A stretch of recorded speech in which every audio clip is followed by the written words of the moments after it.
Xuong was deployed to the northwest for construction work for 7 long years. She once slept in earthen houses battered by the wind, gnawed on corn cakes frozen as hard as rocks, chipped ice to get water from frozen rivers at -20 degrees, and carried stones across the scorching desert at 40 degrees in the middle of summer. From a girl from the south with fair skin, she had endured until she became thin and sallow as she was now. Yet, she gritted her teeth and overcame all those hardships because there was always something in her heart to look forward to. The sooner the project was completed, the sooner she would be transferred back to marry Hach Chau. Therefore, every year she seriously wrote an application for transfer. But every year, the reply she received was just 2 cold words: rejected. She always thought it was due to limited quotas or because the organization needed her. Until this year, the organization finally gave her 7 days of leave. Xuong sat on the train for 3 days and 2 nights, and as soon as she got off, she immediately ran to the military district to see Hach Chau. However, as soon as she stepped to the door of his office, she heard the sound of a stamp pounding inside. Immediately after was a familiar, steady voice continuing to reject applications.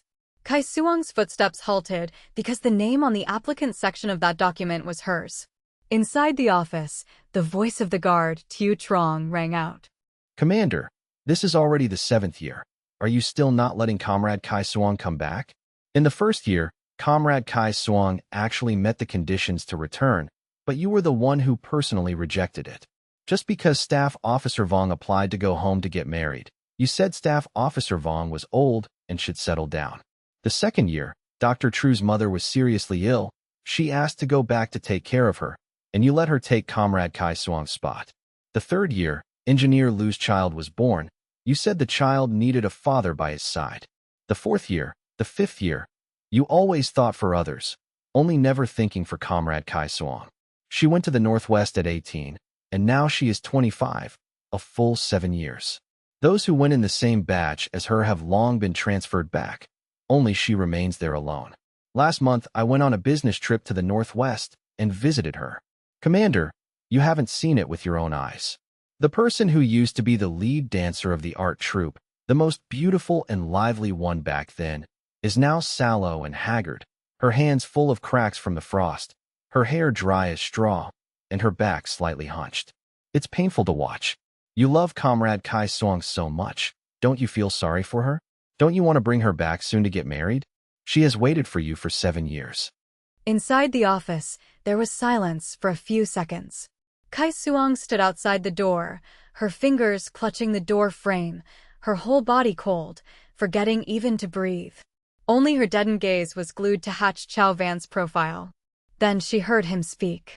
That voice was the same as in her memory, but the words spoken were cold as a blade soaked in ice, piercing through her burning heart. I do love Xuong. I also very much want to marry her. But compared to her, I love the motherland and the people more.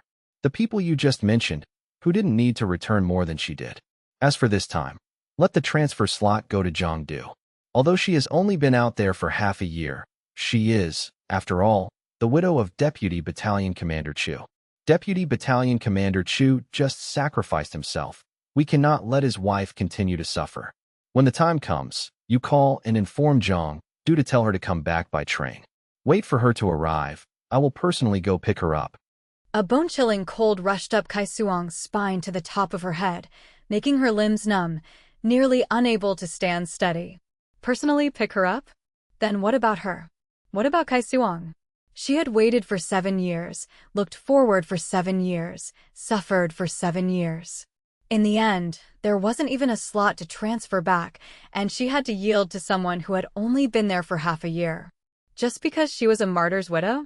Just because in Hach Chau's heart, the motherland and the people always came first, and Xuong would always be ranked behind, able to be sacrificed, able to be ignored, able to be rejected time and time again?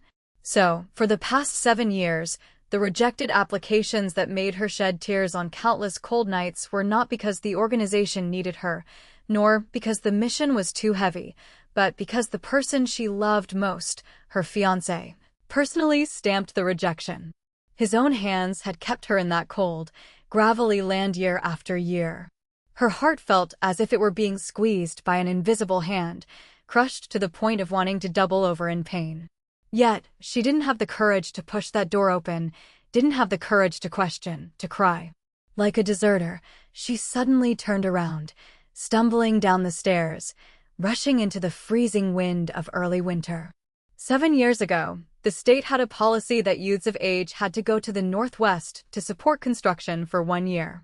At that time, she had just turned 18, the lead dancer of the art troupe with a bright future. But Hach Chau said, "I am a soldier. My fiancé cannot fall behind, must set an example in responding to the call." She believed him, loved him, thinking it was only for 1 year. She left carrying the hope that 1 year later she would return to wear the most beautiful red wedding dress to marry him.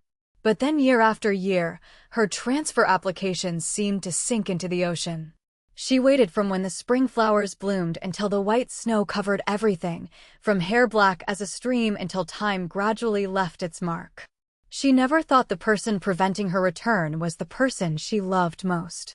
She and Hach Chau grew up together. He spoke little, had a cold personality, but was extremely handsome, standing straight as a birch tree, the ideal model for all the girls in the military compound. But he never cared for anyone, only treating her well. He would help her chase away the boys who bullied her, carry her home when she got injured practicing dance, clumsily braid her hair, and red-eyed, tell her after her parents sacrificed themselves, Xuong, don't be afraid. Brother Chau will protect you in the future." They just naturally fell in love like that. But after being together, Xuong understood that in this man's heart, she would always rank second.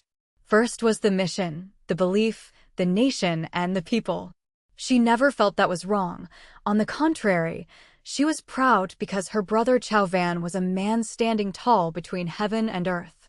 She had also long prepared herself that being a soldier's wife meant sacrifice, meant waiting, meant shouldering everything alone.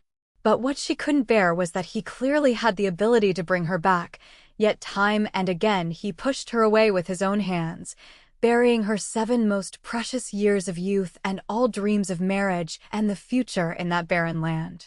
He even caused her to miss seeing her grandparents one last time. In a daze, Xuong didn't know how long she had walked. When she came to her senses, she realized she was standing by the city moat. The person in the water reflection had rough, dull skin, cheeks showing 2 patches of indelible Highland red, lips peeling from cracking, eyes once clear as water now only filled with fatigue and emptiness. Where was the graceful dancer, the picturesque face of Xuong from years ago? 7 years of wind, sand, and frost in the Northwest had worn her down until she was unrecognizable. And all of that was for a man who always put her behind the nation and the people. A suffocating pain rose from her chest. The tears could finally no longer be held back, falling in large drops into the cold water, creating shattered ripples. Just as she was in desperate pain, almost jumping into the cold river to end it all, urgent cries for help suddenly rang out not far away. "Help! A child fell into the river. Someone help, quick!" Xuong's whole body shook as she jerked her head up, seeing only tens of meters away a small figure struggling desperately in the freezing water. Almost by instinct, she rushed forward, jumping into the icy water with a splash. The river current was strong. She used all her strength to grab the child's collar and pull him toward the shore. Once on the bank, she collapsed almost exhausted along with the unconscious child onto the cold ground. The child was pushed into the emergency room, and Xuong immediately followed. Not knowing how long later, rapid footsteps were heard, and a middle-aged couple dressed neatly rushed over, running to the doctor to ask about the child's condition. After confirming the child was fine, the two hugged each other crying uncontrollably, then hurriedly turned to Xuong, holding her hand tightly and bowing continuously to thank her. "Comrade, truly thank you. Thank you for saving our son. You are the benefactor of our entire family." The mother spoke while crying, so moved she choked on her words. The father's eyes were also red, holding Kai Xuong's cold hand tightly. Comrade, what is your name? Where do you work? We must thank you. No need to thank me. As long as the child is fine, that's enough. I ask your permission to leave first. She turned to leave, shivering with cold, clothes soaked, her head starting to feel dizzy. The father suddenly froze, looking at her profile, and asked hesitantly, Are you from the art troupe? Kai Xuong. Kai Xuong's steps paused. She turned her head to look at him, her eyes slightly unfocused. He looked carefully a few times, his face gradually showing surprise and confirmation. It really is you. A few years ago, your art troupe came to the military district to perform. Your lead dance in the Red Detachment of Women left an extremely deep impression on me. Beautiful dancing, the form, the eyes, the aura were all excellent. Kai Xuong remembered. That was Political Commissar Lai of the military district. That day he came to watch the performance and even went on stage to shake hands with the actors. Political Commissar Lai. Kai Xuong called out softly, somewhat awkwardly pulling at her soaked clothes. Political Commissar Lai observed her from top to bottom, his eyes full of surprise and regret. Comrade Kai Xuong, you dance so beautifully, truly a rare talent. Why haven't I seen your name on the art troupe's performance list in recent years? Were you transferred somewhere? Kai Xuong's throat choked up. She lowered her eyes. I went to the Northwest to participate in construction. Construction in the Northwest? That is a good deed. But I remember the support batches only rotate for 1 year. Why did you? Kai Xuong forced a smile, her lips twitching slightly, but she said nothing. What could she say? Say that her fiancé, for the sake of the nation and the people, personally rejected her transfer applications for 7 years? Political Commissar Lai saw her gloomy expression and seemed to understand something, his brows furrowing slightly. After a moment of contemplation, he suddenly spoke. Comrade Kai Xuong, it happens there is a matter. Our military district art troupe is about to have a slot for overseas study, going to the Soviet Union to study ballet for 2 years. This is a rare opportunity. I looked through the nomination list and still felt something was missing. Every industry needs skilled people. Building the fatherland needs manpower, but the art front also needs talent. Your foundation is very good.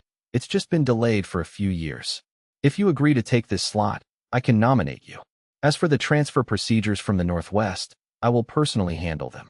Studying ballet in the Soviet Union? Kai Xuong immediately raised her head, looking at him in disbelief. That was an opportunity she had never dared to dream of before. I agree. Political Commissar Lai, I sincerely want to go. Thank you for giving me this opportunity. Good. But I remember you have a fiancé, right? It's Commander Hach Chau Van. If you go for 2 years, then the matter between you two. I don't have a fiancé. Kai Xuong cut him off, her voice decisive and clear. The political commissar froze. Kai Xuong met his gaze. In her eyes, there was no longer confusion or suffering, only a cold, decisive calmness remaining. Political commissar, I don't have a fiancé. I didn't before, and I certainly won't in the future. Since the moment she knew Hach Chau Van had personally rejected her transfer applications for 7 years, since hearing the sentence, compared to her, I love the nation and the people more, from his mouth, the Kai Xuong of 7 years of waiting, love, and hope had died. He could continue to dedicate his whole life to his fatherland and people. As for Kai Xuong, from now on, she had no connection whatsoever with Hach Chau Van. Political Commissar Lai looked at the decisiveness in her eyes. Although he didn't know the full story, he didn't ask further. All right, then go back and prepare. Departure is at the end of the month. I will have someone send the procedures and transfer orders soon. Thank you, Political Commissar. Kai Xuong bowed deeply and left the hospital. Her steps were still slightly staggering, but her heart felt as if a 1,000-pound stone had been lifted. Returning to the house she hadn't visited for a long time, as soon as she opened the door, what caught her eyes were the portraits of her grandparents placed on the table. She walked over, gently stroking the cold frames, her eyes immediately turning red. 5 years ago, her grandfather fell seriously ill. She wrote an application to return to take care of him, but was rejected. Not long after, the bad news of his death arrived. She couldn't meet him one last time, only able to cry her eyes dry facing her hometown during the cold nights in the Northwest. For years ago, her grandmother was old and weak. She once again submitted an application to return, but it continued to be rejected. Later, her grandmother slipped and fell while buying vegetables, couldn't hold on for a few days, and passed away too. She still couldn't return in time. In just 2 short years, she lost her last 2 relatives in the world. Hach Chau had no idea that his so-called big picture was built upon 7 years of her youth, upon the passing of her most beloved relatives, upon her shattered dreams and love. Bit by bit, tears silently slid down, falling onto the glass of the picture frame, blurring her grandparents' smiles. Xuong wiped her tears hard, forcing the pain and resentment deep into the bottom of her heart. "Don't cry anymore, Xuong, it's not worth it." She carefully put away the portraits, placing them back neatly, then began to clean the house, also cleaning up the messy emotions in her heart. That evening, she boiled hot water to wash away the fatigue and cold from her body, then went to bed early. In a drowsy state about to fall asleep, voices suddenly rang out in the yard. Commander Hatch, I've really troubled you too much, bringing me here so late at night. It's Giang, no need to be polite. This is Xuong's house. She went to the Northwest for construction for many years and hasn't returned to live here. Leaving it empty is the same. Your house had an issue and isn't habitable temporarily. Just rest assured staying here. Stay as long as you want. Lying under the cold blanket, Xuong felt a chill rush from the soles of her feet straight to the top of her head. She sat up, threw off the blanket, didn't even have time to put on shoes, rushed a few steps to the door, and yanked the room door open. The 2 people talking in the yard heard the noise and turned their heads simultaneously. Hach Chau, wearing a military coat, stood tall as a pine tree under the cold moonlight. Giang, draped in an old new wool coat, wrapped in a headscarf, her face pale, eyes red, looking weak and pitiful, stood close to Hach Chau. Seeing Xuong suddenly appear, Hach Chau was clearly stunned. There was no joy of reunion on his face, only strict scrutiny and a hint of displeasure. Xuong, why are you here? Wasn't your transfer application this year rejected? Who allowed you to return arbitrarily? Xuong's heart felt as if it had been stabbed hard. She traveled through wind and dust to return. The moment they reunited, there wasn't a bit of surprise, not a word of concern, only questioning. Questioning why she left her post without permission? In his heart, was it that she should forever stay obediently in the Northwest, waiting until he remembered to grant a little pity? My transfer application was indeed rejected, but I was seriously injured. The organization granted me special 7-day leave to recuperate. Injured? What happened? Where are you injured? Is it serious? Xuong slightly curled her lips, rolling up her sleepwear sleeve to reveal her arm under the moonlight. That arm, which should have been fair and slender, was full of dark scars left by festering frostbite, full of cuts from rough tools, and bruises from collisions while carrying heavy loads. It was truly shocking to look at. Hach Chau's pupils contracted sharply. How did it come to this? Why are there so many wounds? Xuong let him hold her hand, not struggling, just raising her head to look at him calmly. Her eyes were empty like a dead lake. Winter in the Northwest is below -30 degrees. When rushing to repair the lines, gloves weren't thick enough, hands gripped cold iron frames, a whole layer of skin stuck and then tore off. When sandstorms were strong, sand hit the face like knives slashing blood trails that scabbed over and then cracked again from the wind, repeatedly.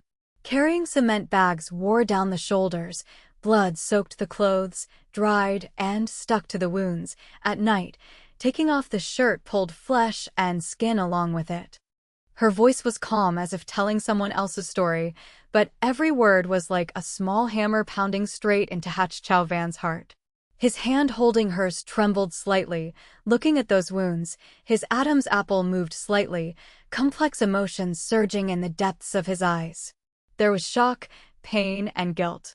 But just then, Giang, who was still standing aside watching coldly, suddenly spoke up. Brother Chau Van, is it really that serious? I was also in the Northwest for half a year. Conditions were hard, but not as terrifying as Xuong says. Xuong, is it because you want to come back so much that you're exaggerating a bit in front of Brother Chau Van? Wanting him to feel sorry for you so he helps you get transferred back faster? Her words were like a bucket of cold water extinguishing all the ripples that had just kindled in Hach Chau Van's eyes. The guilt and heartache on his face quickly vanished, replaced by anger at being threatened and a surge of disappointment. Xuong, the organization has arranged work for you. Why must you use this method? After this leave ends, return immediately. Don't harbor thoughts you shouldn't have anymore. Xuong wanted to laugh, but couldn't lift the corners of her lips. She was just about to open her mouth when Hach Chau Van spoke again. Right? You and Giang do have known each other since childhood. A corner of her house collapsed. It's temporarily uninhabitable. Since your house has spare rooms anyway, just let her stay here for now. It's not convenient. If you want to house her, let her stay at your place. Nonsense. How can an unmarried man and woman live together? What would people say if word got out? Then go find another place for her to stay. Xuong, what is wrong with you? Giang Du's husband just sacrificed himself for the country. She is a martyr's widow. We have an obligation to take care of soldiers' families. You are the fiancé of a soldier. Do you not even have that little awareness and generosity? Fiancé? Awareness? Generosity? Xuong looked at his solemn face full of righteousness and felt it was incredibly ironic and ridiculous. When he time and again personally rejected her transfer applications to keep her suffering in the Northwest, why didn't he think she was his fiancé? When he gave her return slots to others one by one, preventing her from seeing her relatives one last time, why didn't he mention awareness and generosity? Now he stood here teaching her morals. She was tired, didn't want to argue with him anymore. Commander Hach, Giang Du can stay, but only for 7 days. When my leave ends, she must also move out. Otherwise, don't blame me for not being polite. You. Hach Chau Van intended to say something else, but Giang Du quickly pulled his sleeve, her eyes red, gentle and weak. Brother Chau Van, don't argue with Xuong anymore. 7 days is enough. My house should be repaired soon anyway. I'll just stay for 7 days then leave. I won't cause any trouble for Xuong. This sensible and enduring appearance of hers made Xuong appear even more petty and unreasonable in the eyes of outsiders. Hach Chau Van finally suppressed his anger and said to Giang Du, Then you just stay here for now. If you need anything, tell me. Then he turned to Xuong, his voice heavy. Treat Giang Du properly. Don't be stubborn. Having said that, he didn't look at Xuong one more time, turned around, and walked quickly out of the yard. After Hach Chau Van left, Giang Du immediately dropped the weak and pitiful act from before. Xuong, didn't expect it, right? I've come back. Furthermore, it was Brother Chau Van who personally called telling me to come back, and he even personally went to the station to pick me up. Xuong's hand wiping the table paused, but she didn't speak. Giang Du wouldn't let it go, stepping closer. Do you know? I've liked Brother Chau Van since childhood, liked him to the point of madness. Pity that his eyes only held you. But now it seems things aren't like before anymore. Look at yourself. Is there any trace of the lead dancer of the art troupe left? No wonder Brother Chau Van isn't in a hurry to bring you back. If I were a man, I wouldn't bother paying attention to you either. You couldn't keep a man's heart because you're incompetent. Now it's my turn. You can rest assured, I will definitely take good care of Brother Chau Van. After all, I am a martyr's widow. He has a responsibility towards me. Xuong stopped working, looked up at her. Her gaze was strangely calm, making Giang Du suddenly feel guilty. Are you done? If you're done, go to your room. Don't stand here glaring. Her coldness and disregard infuriated Giang Du. She intended to say more, but seeing Xuong's unresponsive demeanor, she found it pointless, just snorted coldly, turned around, went into the living room, and slammed the door. Xuong finished cleaning and took a bath in the simple bathroom. When she came out, she saw the light in Giang Du's room was off. She seemed to be asleep. She didn't care either, returned to her room, closed the door, and lay down. Early the next morning, Xuong was awakened by noise in the yard. Jiangdu, Jiangdu, what's wrong with you? Wake up. It was Hach Chau Van's voice. Kai Xuong's heart tightened. She hurriedly put on her outer coat, pulled the door open, and rushed out. The scene before her stunned her. The snow in the yard hadn't melted yet. Jiangdu was wearing only a thin set of pajamas, huddled in the corner of the wall, her face grayish-blue, lips purple, looking as if she were about to freeze to death. And Hach Chau Van was kneeling on one knee beside her, veins on his forehead bulging with urgency, trying to wrap his military coat around her while constantly calling her name. Seeing Kai Xuong appear, Hach Chau Van abruptly looked up, his eyes filled with shock, rage, and undisguised blame. Kai Xuong, look at the good deed you've done. Jiangdu weakly opened her eyes, her voice broken and accompanied by sobbing. Brother Chau Van, I'm so cold. Last night I couldn't sleep, wanted to play some music. Maybe the volume was a bit loud. Xuong found it noisy, so she chased me out. It was dark, I didn't dare go find you, could only sit in the corner of the wall. Before she finished speaking, she fainted again. Jiangdu, Jiangdu, why are you still standing there? Hurry, call a car to take her to the hospital. A surge of anger shot straight to the top of Kai Xuong's head. She rushed over, wanting to pull Hach Chau Van back to explain. Hach Chau Van, listen to me, it's not like that. Last night Hach Chau Van didn't listen at all, picking Jiangdu up and rushing straight out. Whatever it is, wait until she's saved, then say it. He was strong, carrying a person, he still ran very fast. Kai Xuong couldn't catch up, could only watch helplessly as he carried Jiangdu out of the yard into the jeep that had just arrived, speeding away amidst snow dust. She took deep breaths, forcing herself to calm down. No, she definitely had to go to the hospital to make it clear. She couldn't shoulder this blame for no reason. She also called a car and rushed to the hospital. In the hospital, Hach Chau Van was standing impatiently outside the emergency room. Seeing Kai Xuong follow, his face became even more unpleasant.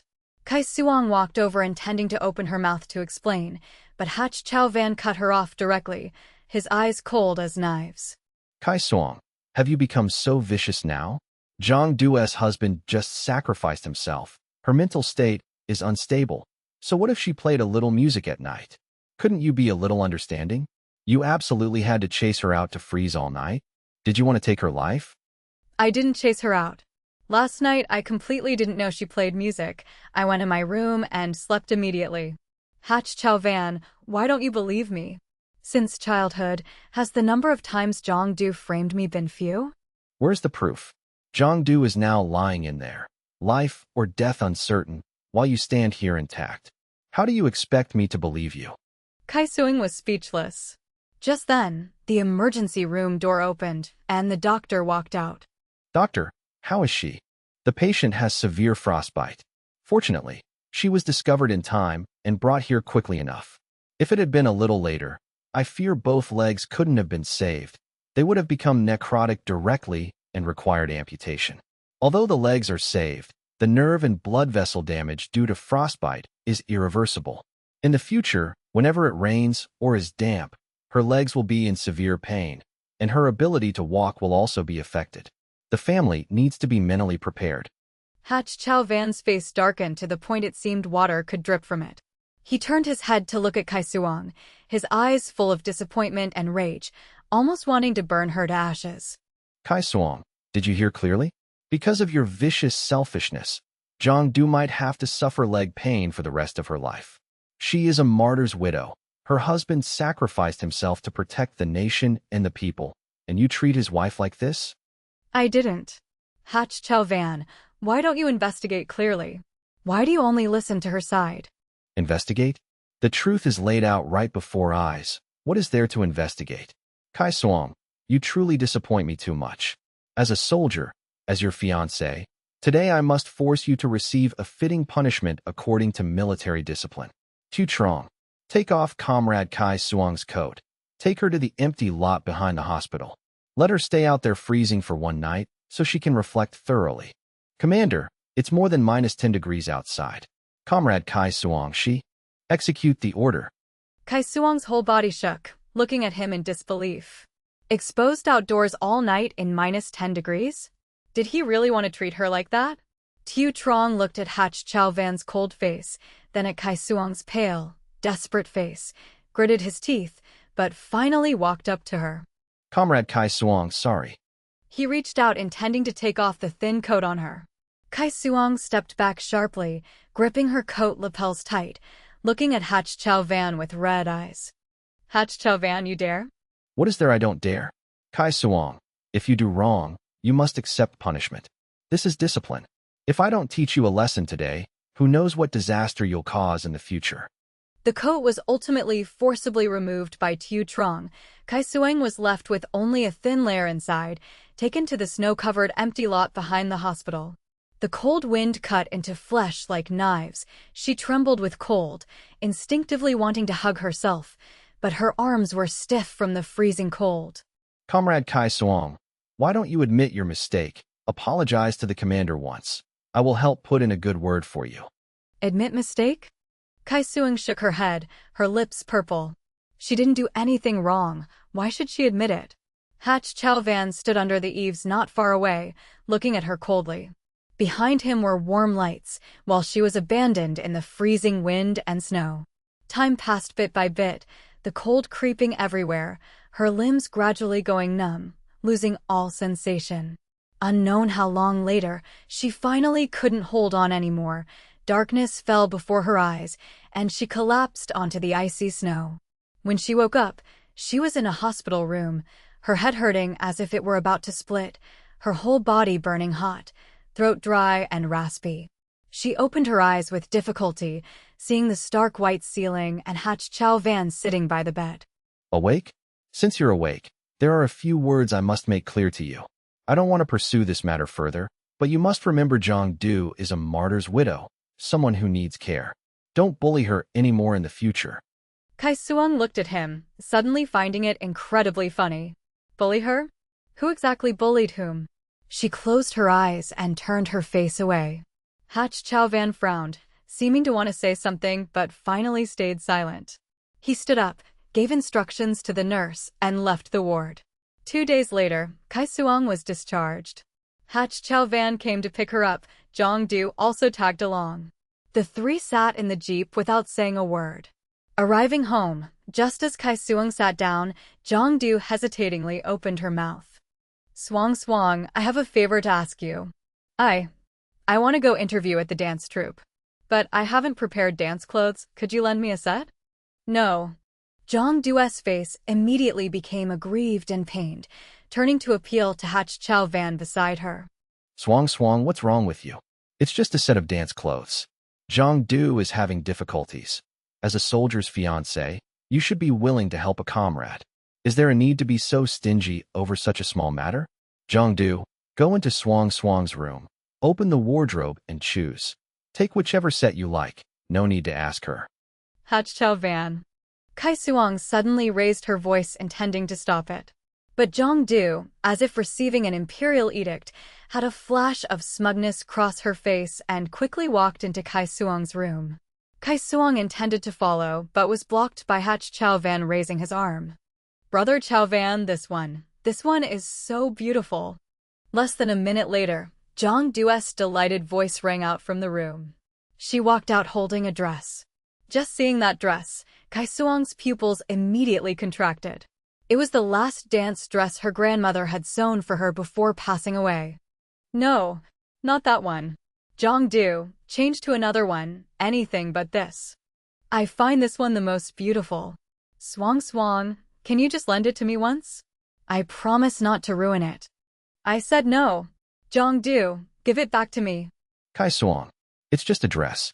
Giang is now a martyr's widow in difficult circumstances. What's wrong with helping her a bit? Xuong looked at his face written with the words, "You are unreasonable," looked at Giang hiding behind his back, her face pretending to be pitiful, but her eyes full of smugness. Her heart felt cut by blunt knives, painful to the point of suffocation. She knew she couldn't stop it anymore. Wear it carefully. Don't worry, Xuong, I will definitely be very careful. Hach Chau Van took Giang and left. Only Xuong remained alone in the freezing courtyard. She waited at home all day, Finally, the sound of the jeep braking rang out outside. Xuong almost rushed out, but what she saw was Giang returning empty-handed. She was back in her own clothes, and that light blue dress was nowhere to be seen. "Where's my dress?" That. While changing after the interview, I don't know why the zipper got stuck. Couldn't pull it up or down. Then I got impatient and used scissors to just cut it off. Since it couldn't be worn anymore, I threw it in the changing room at the dance troupe." "Cut? Threw away?" "I said I cut your dress and threw it away. Isn't it just an old dress? Why so tense?" "At most, I'll compensate you with money." Before she finished speaking, a resounding slap landed on her face. You dare hit me?" Xuong, are you crazy? How could you hit someone? It's just a dress. Torn is torn. At most I'll buy you 10, 100 of them. Why do you have to overreact like this? "Buy? Can you buy it back? Can you buy back grandmother's craftsmanship? Grandmother's heart? The last expectation and love she left for me? That is not an ordinary dress. Hach Chau van. That was my grandmother staying up for nights before she died, stitching every needle and thread for me. She said wait for me to return to see me dance in it. That was the last thing she left for me." She wailed until her voice was hoarse, every word seemingly torn from her heart and flesh, full of sorrow and despair. Hach Chau van was stunned, the grip on her hand loosening. He opened his mouth intending to say something, but before words could come out, disaster struck unexpectedly. A military truck parked on the slope suddenly lost control and rushed straight towards the three of them. In a brief moment like lightning, Hach Chau van pulled Giang into his arms, while Xuong, unable to react in time, was knocked far away. Crash! Warm liquid surged from her throat, splashing on the snow surface, blooming into a dazzling crimson flower. Xuong, how are you? Where are you hurt? Hang on, I'll take you to the hospital right away. Xuong looked at his face distorted with worry, seeing only endless absurdity and sorrow. Arriving at the hospital, Hach Chau van carried the blood-covered Xuong into the emergency room, screaming for the doctor.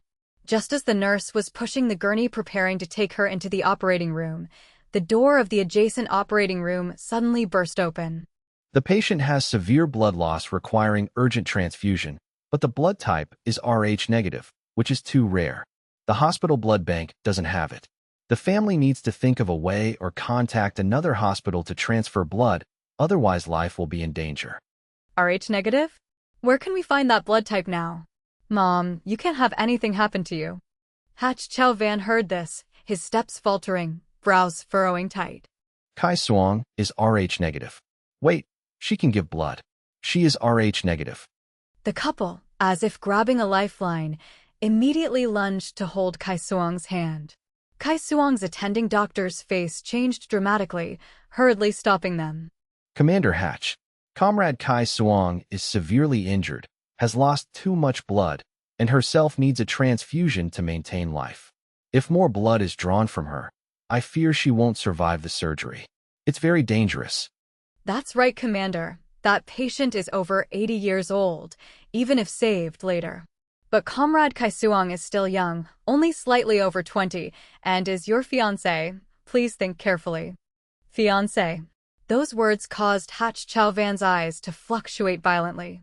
He looked at Xuong's pale face, looked at the blood still ceaselessly seeping out beneath her body.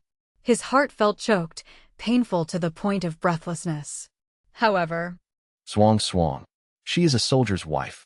A soldier's wife must have higher enlightenment, a greater spirit of sacrifice. That old lady is the people, the masses. We cannot see death and not save. Take blood to save her first. Xuong is still young, has a good constitution, she can take it.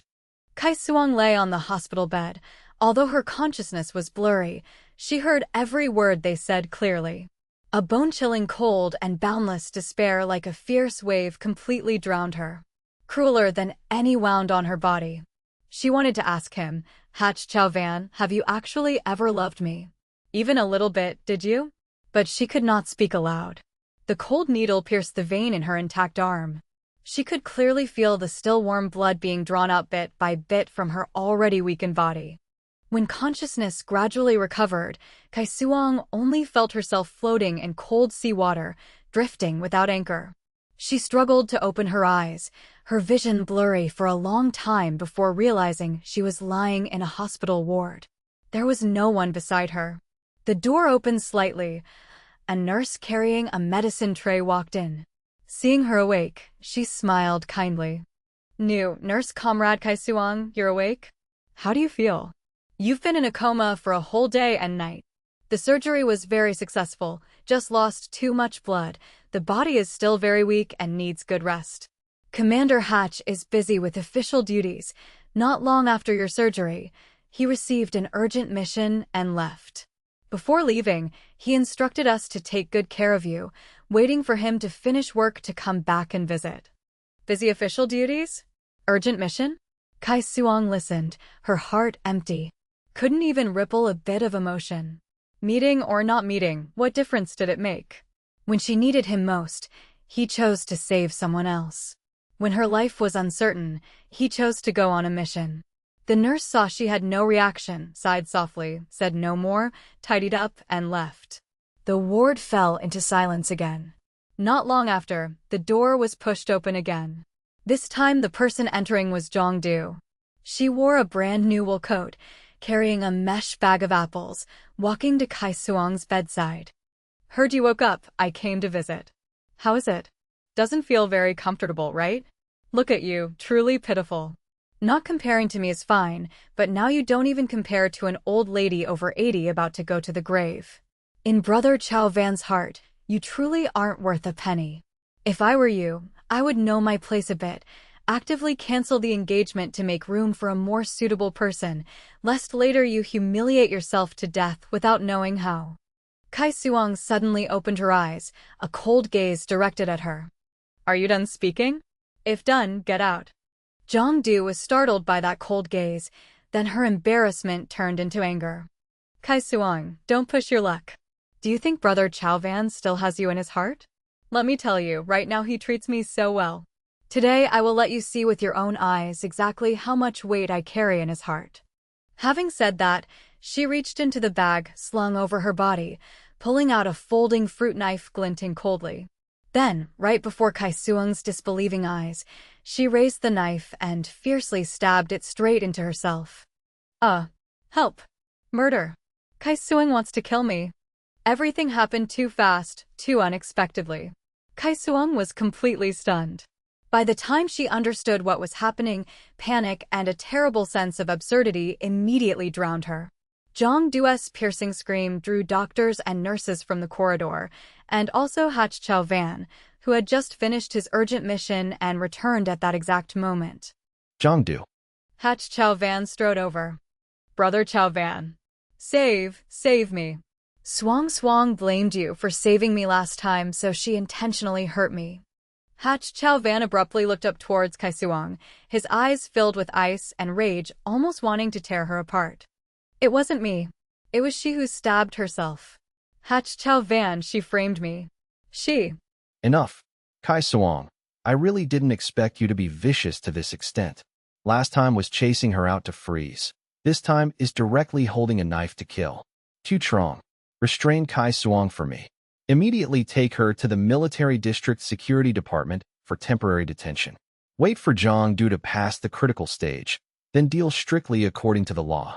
Commander Hach, Comrade Xuong just finished surgery. Her body is still very weak, and she is your fiancé. Doing this isn't very appropriate. How about investigating clearly first? Precisely because she is my fiancé, a future soldier's wife, it must be handled even more strictly. Otherwise, how to convince the masses? How to demonstrate strict military discipline? Execute the order. Fiancé? Soldier's wife? Handle strictly? Convince the masses? Each word was like a heavy hammer striking Xuong's heart, smashing the last bit of hope and expectation she had. Xuong dared not disobey, walking up to Xuong.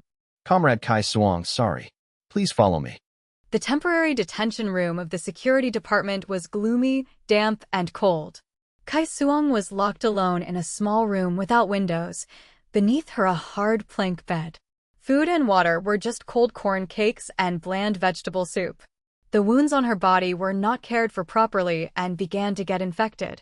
High fever came and went. Even more torturous were the sarcastic and contemptuous words of the guards. Looks delicate, yet the heart is truly vicious. Daring to touch even a martyr's widow, being locked up here serves her right.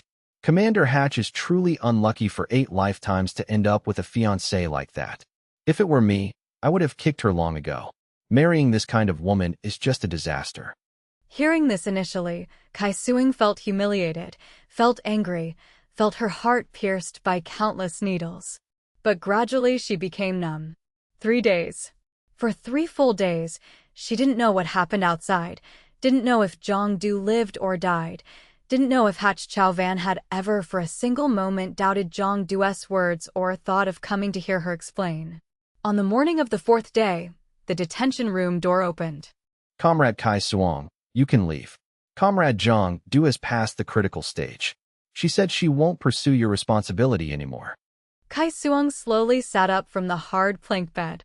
3 days of high fever and pain made her severely exhausted. Waves of darkness blacked out her vision. Walking out of the security department gate, outside was a white expanse. It was snowing again. A familiar jeep was parked in front of her.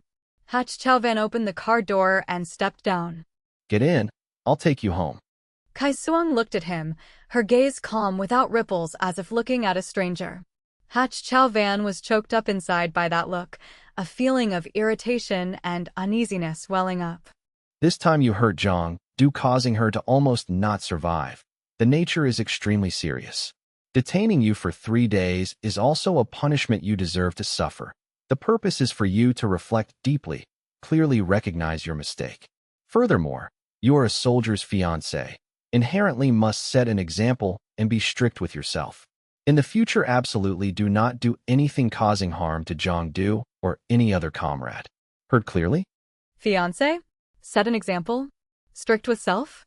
Hearing those familiar righteous words, Xuong only found it both ridiculous and tiring.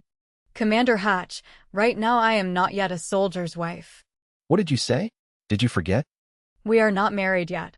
You are currently participating in construction in the Northwest, but sooner or later will be transferred back. Sooner or later we will get married. Sooner or later transferred back. Sooner or later married. Xuong almost laughed out loud, but the pain in her chest left her no strength to even curl her lips. Are you sure I can be transferred back? Of course, I will strive for you. Strive? Like you strove for the past 7 years? Striving to give her slot time and again to those who needed it more? Xuong didn't speak anymore. She was tired, finding even arguing redundant. The whole way the two didn't say another word. Getting out of the car, just as Xuong was about to step into the yard, the landline phone inside the house suddenly rang. Hach Chau also heard it. He frowned, following behind, getting out of the car, intending to go inside to answer. But Xuong was a step faster than him. She strode quickly into the house and grabbed the receiver. Hello? Is that Comrade Xuong? I am Tu Lu, Secretary to Political Commissar Lai. The situation is urgent. The dance troupe will depart on a special plane this afternoon. You immediately pack necessary luggage. Assemble at the military airport south of the city in 2 hours. Xuong gripped the receiver tightly. Yes, I'm coming right away. Hanging up, her heart was still pounding incessantly. Too fast, she had to act immediately. Turning around, she saw Hach Chau walking into the house, standing behind her, his sharp eyes staring intently. Who called that made you so tense? Xuong turned around, responding with a calm expression. The Northwest Construction Commander called. Notifying that my leave is over, there is an urgent mission requiring me to return immediately. Hach Chau breathed a sigh of relief. Turns out it was a call from the Northwest. Seeing you so tense, I thought you were hiding something from me. What could I hide from you? You know too, my past 7 years have all been dedicated to Northwest Construction. Hach Chau seemed to be touched by that sentence, his eyes fluctuating slightly, saying nothing more. Just then the living room door opened. Giang pulled a small suitcase out. Brother Chau Xuong, you two are back? My house is repaired, I can move back today. Just as well Xuong also has to return to the northwest, right? We can go out at the same time. It's just that the wind and snow outside are so heavy. Both of you have luggage and the roads aren't convenient. Brother Chau Van, I'm afraid I have to trouble you to send me off. She looked at Xuong then at Hach Chau Van, the implication too obvious. Not going the same way, implying he could only take one person. Hach Chau Van frowned tightly, seeming to be weighing it. Xuong's heart sank bit by bit. She knew what he would choose. Sure enough, Hach Chau Van looked at Xuong, his voice carrying an arrangement that allowed no refusal. Xuong, you go to the train station yourself.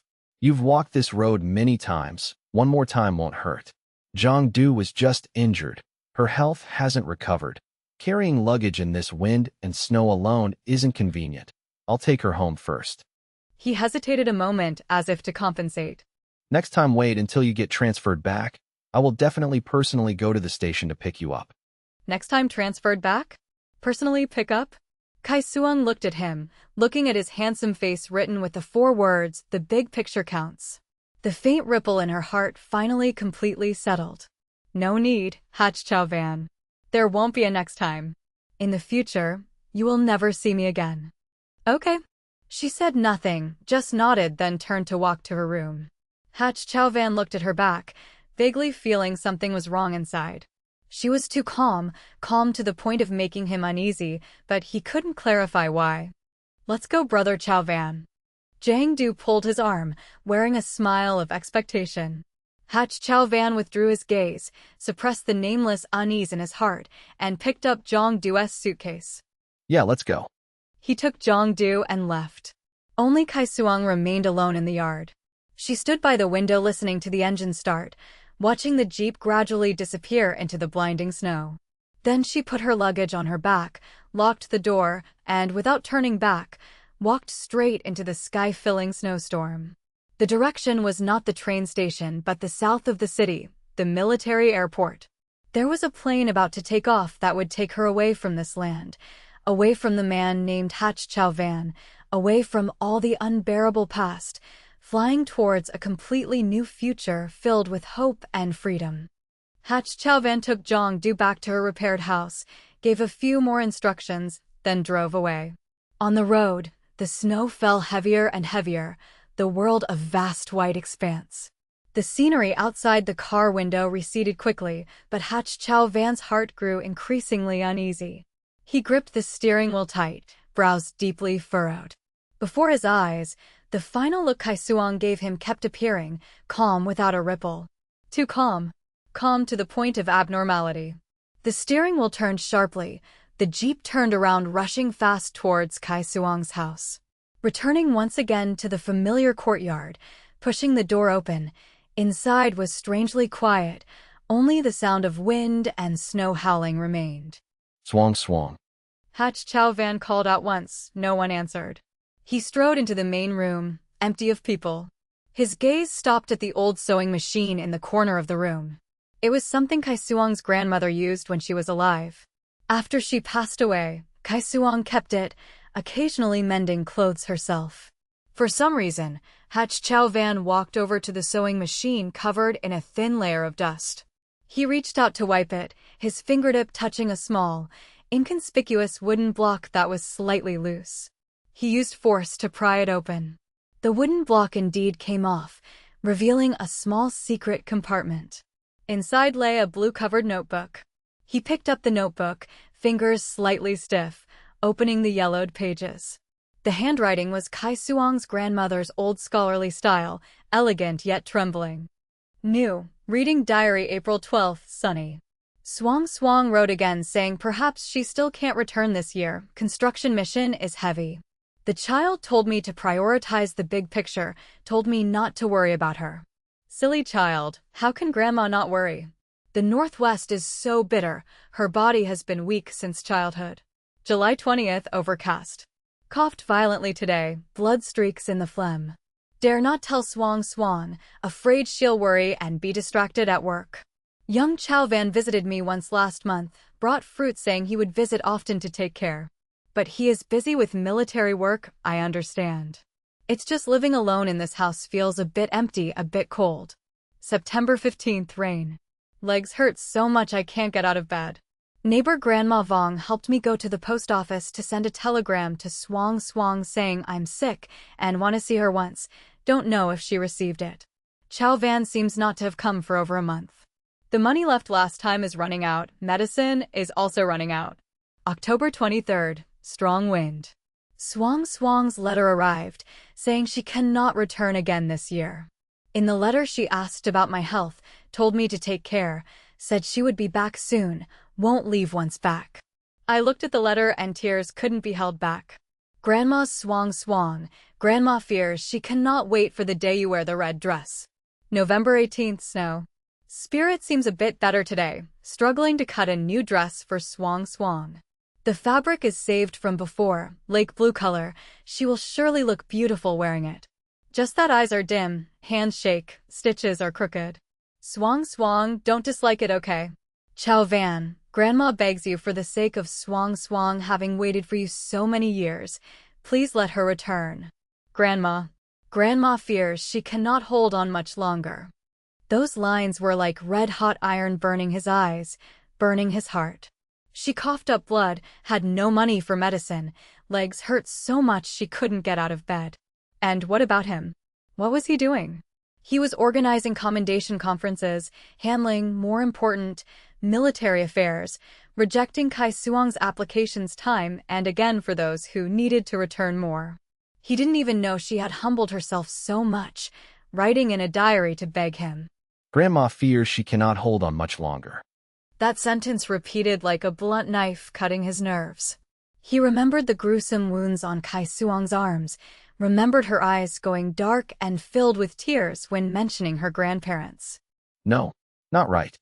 Hach Chau suddenly shook his head violently, trying to force down the surging emotions, making his heart tremble. He wasn't wrong. It's common for the elderly to get sick. Kai Xuong being in the Northwest was contributing to the country. It was glorious. Those return slots. Staff Officer Vong was old and needed to marry. Dr. Tru's mother was critically ill. Technician Lu's child was born. Everyone needed that slot more than Kai Xuong. Their circumstances were more urgent, needed organization's attention more. As the commander, he had to care for the big picture, prioritize solving more urgent difficulties. Kai Xuong was his fiancé. She had to understand him even more, support him, set an example. He was just temporarily wronging her. Later, he would definitely compensate double. Wait for her to be transferred back, they would marry. He would treat her very well, extremely well. Hach Chau told himself that, yet deep in his heart something silently cracked. He carefully placed the diary back into the secret compartment as it was, then pushed the wooden cover over. Then he walked to the phone, hesitated a moment, finally picked up the receiver, dialing the Northwest Construction Corps. It rang for a long time before someone picked up. Loud noise mixed with a greeting in Northwest accent rang from the other end. Nam, phone hello? I want to find your leader. I am Hach Chau, Nam Ton Military District. Oh, Commander Hach, greetings. What can I do for you? I want to ask if Comrade Kai Xuong has arrived safely. Which trip did she take? About when will she arrive? Nam, phone Kai Xuong? Wasn't she selected to go to the Soviet Union for study? The transfer order came down over a week ago. Procedures were done long ago. She probably isn't even in the country anymore. Commander Hach, you didn't know? A heavy buzzing sounded in Hach Chau head as if a brass bell had been struck hard by his ear, making his eardrums ring, darkness falling before his eyes. What did you say? Nam, phone going to the Soviet Union to study. That's right. The other party was clearly very surprised. It was a transfer order directly signed by Political Commissar Lai of the Nam Ton Military District Art Troupe. An extremely precious, publicly funded study slot to learn ballet in the Soviet Union for 2 years. Comrade Kai Xuong departed a week ago. Commander Hach, did you really not receive the news? Soviet Union to study ballet? Political Commissar Lai? Transfer order? Departed a week ago? Hach Chau fingers gripped the receiver so tight his knuckles turned white, veins on the back of his hand bulging. He suddenly remembered Kai Xuong's slightly tense voice and expression when hearing the phone call. Remembered when she turned her back to him saying, "Northwest Construction Commander called, notifying my leave ended. Urgent mission requires immediate return." Remembered her straight but lonely back when returning to her room. It turned out that phone call wasn't from the Northwest at all. It was a call for her to gather to fly to the Soviet Union. She had lied to him, right to his face with such a calm tone, telling a lie.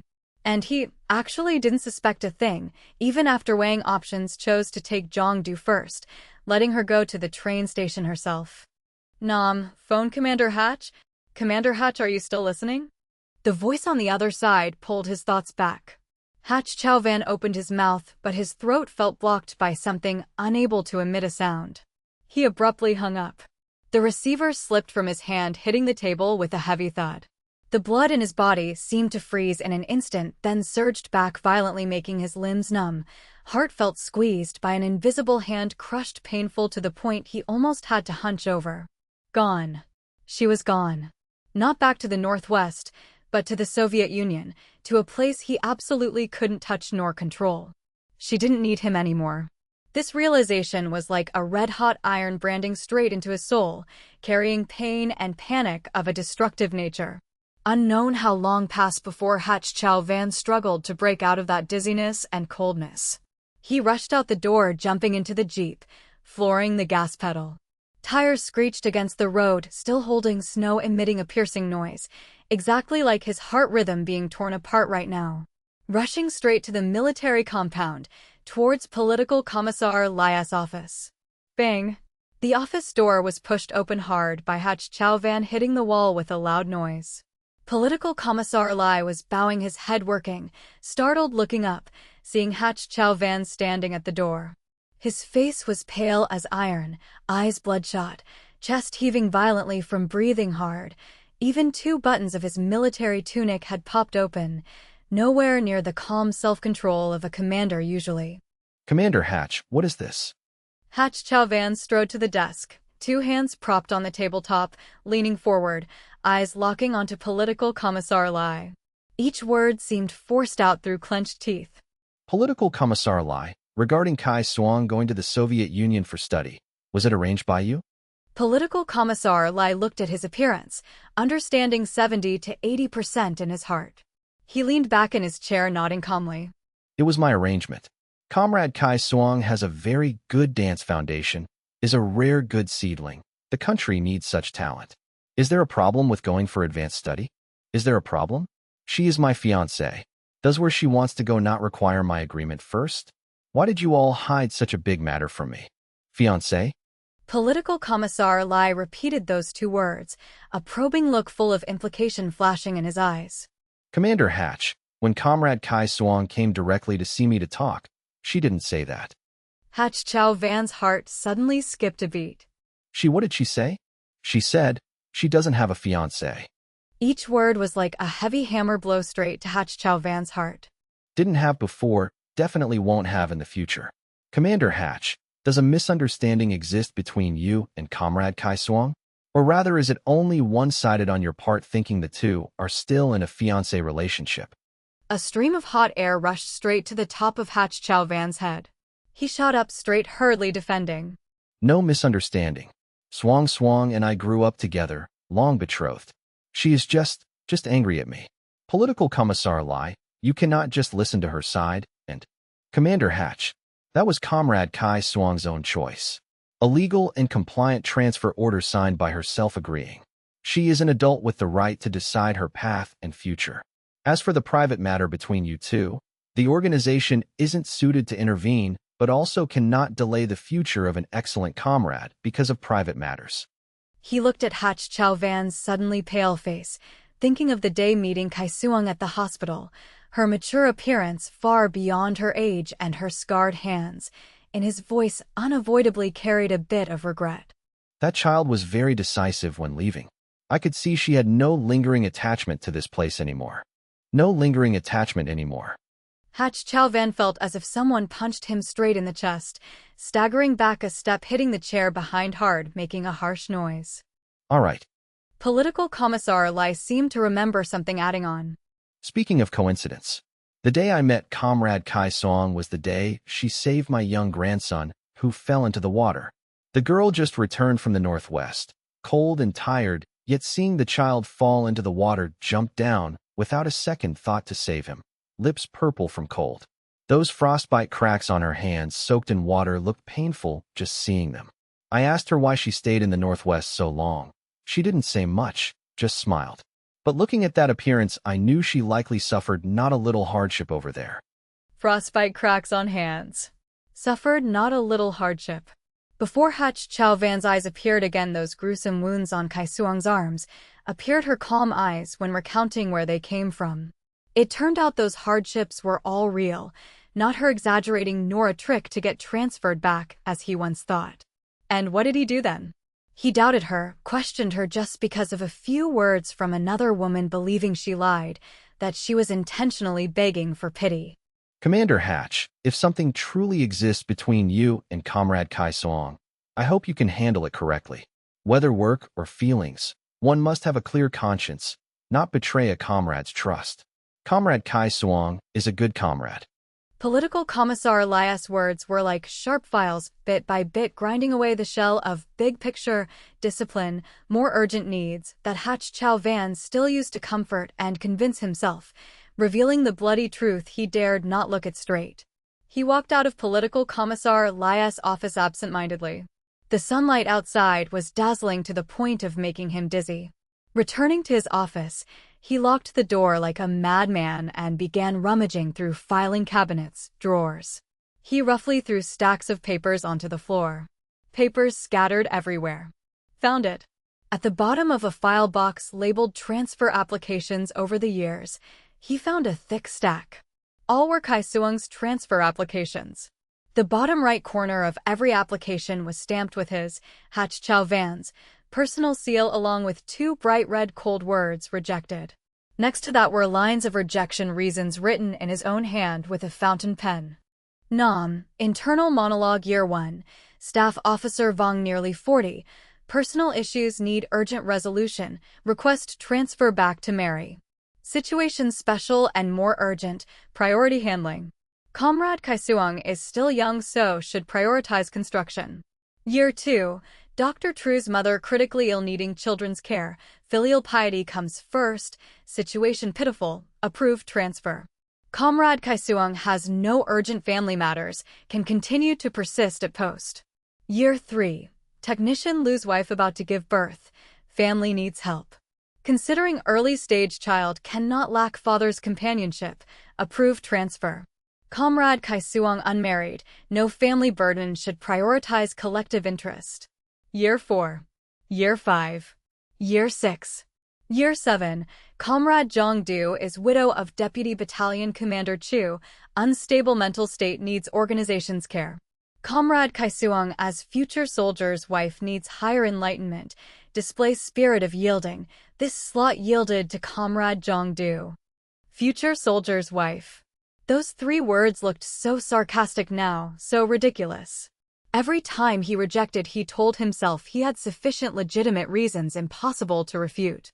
Others all needed that slot more than Kai Xuong, their circumstances were more urgent, worthy of concern. He always thought he was impartial, putting the big picture first. But looking at those cold lines now, looking at those dignified reasons, looking at the approvals written by his own hand, approvals that decided Kai Xuong's fate year after year, he only felt a cold draft rush from his soles straight to the top of his head. Cold to the point the blood in his body was about to freeze. Commander. A timid voice rang out at the door. It was guard Tu Trong. He stood outside, hearing the commotion inside, worried so he followed. Hach Chau Van abruptly looked up, bloodshot eyes full of veins staring at Tu Trong, voice hoarse to a terrifying degree. Tu Trong, you tell me, the year Kai Xuong's grandfather passed away, did she seek me out? Tu Trong was startled by that appearance, hesitated a moment before lowering his voice. Yes, she did. That year was winter, snow fell very heavily. Sister Xuong didn't know from where she heard the news her grandfather was about not to make it, knelt in the snow begging me to help call you. She wanted to say one sentence to you, wanted to beg you to think of a way for her to return to see him one last time. Hach Chau Van's breath suddenly choked. That day you were attending the very important annual All-Army Commendation Conference. I went in to find you, but was blocked by the political commissar, saying no matter what matter do not disturb. I went out to tell Sister Xuong, but she refused to leave, just knelt in the snow like that. Knelt for nearly 2 hours. Afterward it was the political commissar who couldn't bear it and went out to speak to her. The political commissar said, "Commander Hatch told me to relay to you that everything puts mission as priority. Personal matters put aside. Tells you to be strong." Mission as priority. Personal matters put aside. Tell her to be strong. Boom. Something seemed to explode in Hach Chau Van's head. He seemed to see that winter with heavy snow, the thin Xuong kneeling in the thick snow layer, whole body trembling from cold, face indistinguishable between snow, water, or tears. Time and again bowing towards his office begging, just to make one phone call, just to beg him to let her return to see her grandfather one last time. And him? He was in the warm hall receiving commendation, applause thunderous. He didn't even personally go out to say a word to her, only asked the commissar to relay such a bone-chillingly cold message. Then, what about her grandmother? Her grandmother fell and passed away later. That time Sister Xuong also submitted a transfer application, but was also rejected. Xuong lowered his head, not bearing to look at Hach Chau Van's expression. Actually, every time Sister Xuong called to ask about transfer or asked someone a message, her voice was very gentle, never complained, only said she understood you, supported your work, and more. Xuong seemed to gather all courage to pull a small cloth bag from his pocket. Commander, there are some things I wanted to say long ago, but I didn't dare. Comrade Giang do. She isn't as weak as she looks. Sister Xuong has been harmed by her not just once. Winter 8 years ago, the important accordion Sister Xuong was in charge of keeping suddenly broke a string, almost causing an incident. Later I secretly checked and found the break uneven, like someone used a sharp object to cut the string. That was a specially made type only insiders had, and that afternoon only Comrade Giang had entered the storage room. There was also a time Sister Xuong was assigned to clean the leader's temporary restroom. Unknown who poured glue on the rag sticking to the precious red, with tea table ruining the paint. Sister Xuong was recorded a major demerit deducted 3 months allowance. That rag I later found in the trash. It had a very faint smell of osmanthus oil. Comrade Giang do always use that oil. This piece of paper. Xuong pointed to the crumpled paper. Was someone stuffing into the crack of Sister Xuong's door, on it written some very nasty words. Handwriting written with left hand looked very forced, but I compared with Comrade Giang Du's previous thought report draft. Some strokes are very similar. Every sentence Xuong said, Hach Chau Van's face turned a shade paler, body trembling more violently a degree. Splash!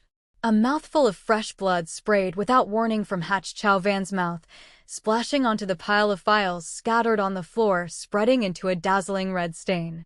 Commander. Xuong panicked, rushing over, but Hach Chau Van pushed his hand away, stumbling to stand up. Xuong. His Xuong. The person who once placed her whole heart and gaze on him. The person who once called Brother Chau Van with a sweet voice. Once silently shed tears when he was injured. Just because of one praise from him would be happy for days. That person was pushed away step by his own hands, pushed to a dead end. Finally turning back and leaving without looking back. Hach Chau Van collapsed to the ground, forehead pressed tight to the cold tiled floor, shoulders shaking violently, emitting sobbing sounds like a wounded beast. Trying to hold back hot tears mixed with blood at the corner of mouth falling onto the floor. Too late. Everything is too late. Hach Chau Van didn't know how he left the office nor how he found Giang Du's place. He didn't even bother knocking, but directly kicked open the flimsy wooden door. Crash! The loud noise made Giang Du, sitting inside drawing eyebrows in front of mirror, jump, hands shaking, drawing a long black line on her face. Brother Chau Van. You? Why did you come here? Giang Du turned her head, seeing Hach Chau Van's appearance, was stunned, then an ominous feeling rose in her heart. But on her face she still tried to force a gentle smile. What happened to your hand? Come in quick, let me bandage it for you. I ask you, that night in Xuong's yard, exactly how were you chased out? Every word clearly state for me. The smile on Giang Du's face froze, eyes flashing. Brother Chau Van. Why do you bring that up again? Isn't everything past already? Xuong was also punished. I don't blame her anymore. I said, speak clearly. Hach Chau Van took a step forward, looking down at her from above. His eyes didn't have a single ray of warmth, only remaining coldness to terrifying degree and anger suppressed to the extreme. Was it you lost sleep playing music disturbing her, so got chased out, or was there hidden agenda? Giang Du was stared at by him, trembling inside, reflexively stepping back a step back, touching the cold wall, no road to retreat. Of course, because of noise. Brother Chau Van, do you not believe me? That day at the hospital, she also tacitly admitted it. Tacitly admitted? She just didn't bother arguing with you, more likely. Giang Du, I give you one last chance. That night, exactly what happened? Was it you walking out yourself, or she chased you out? Think carefully, then speak. Otherwise, I don't mind using military law to interrogate you. 2 words, military law, like thunder striking Giang Du's head. Her face immediately paled like a sheet of paper, legs soft, almost collapsing on spot. Hach Chau Van was commander. He had that power. If truly applying military law, then the things she did absolutely couldn't withstand investigation. Don't, Brother Chau Van. I'll speak all. The fear too great finally collapsed Giang Du's psychological defense. She, crying snot and tears, rushed to grab Hach Chau Van's sleeve, but was avoided coldly by him. It was me walking out myself. Giang Du collapsed, sitting on floor, crying until makeup smeared incredibly miserably. I was jealous of Xuong. Since young, I was jealous of her. Why was she liked by you? Why did everyone like her? I intentionally played music really loud to make her uncomfortable, but she totally didn't react. I was too angry, so went out to yard, sitting all night in snow myself. I thought if I got sick, you definitely would feel pity, would blame her. I didn't expect it to be so serious. I really didn't expect. Brother Chau Van, I was wrong. I know wrong. Forgive me. Hach Chau Van closed eyes, took deep breath, chest heaving violently like trying to suppress something. Then what about the dress? The dress Xuong's grandmother sewed for her? Was it truly broken zipper? Was it you accidentally cutting it? Giang Du's whole body shook, eyes avoiding, not daring to face him. Speak. It was me, intentional. I was not resigned. Seeing her have such beautiful dress, not resigned, seeing her still hope to go dance. I intentionally broke the zipper, then used scissors to cut it up. I just wanted to make her uncomfortable, make her heartbroken. Things I can't get, she also don't hope to keep intact. Every word like poison-dipped needles stabbing straight into Hach Chau Van's heart, already torn and bloody. He remembered Xuong's red eyes then, remembered her screaming hoarse voice, remembered her utterly desperate eyes when looking at the cut dress. And at that time, what was he doing? He was blaming her for making mountain out of molehill. He said, torn is torn, I compensate you 10, 100 is fine. Hach Chau Van looked at woman in front, face, smeared, ugly appearance, only felt a wave of nausea rising from stomach.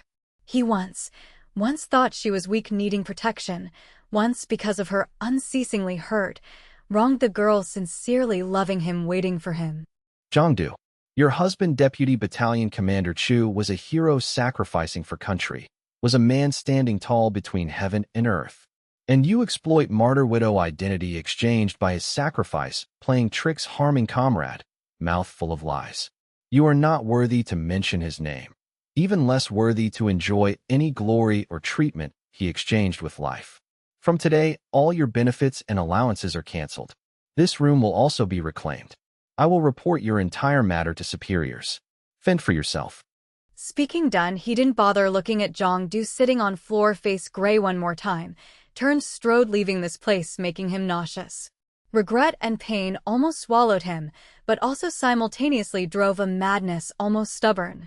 He definitely had to find Xuong, definitely had to directly apologize to her, beg her forgiveness, bring her back. He immediately submitted application to join upcoming military exchange delegation to Soviet Union. With his rank and seniority, this matter was inherently obvious. But on third day after submitting, application was rejected. Reason for refusal very simple: temporarily no suitable slot, not approved. Hach Chau Van stared at that line, eyes dark.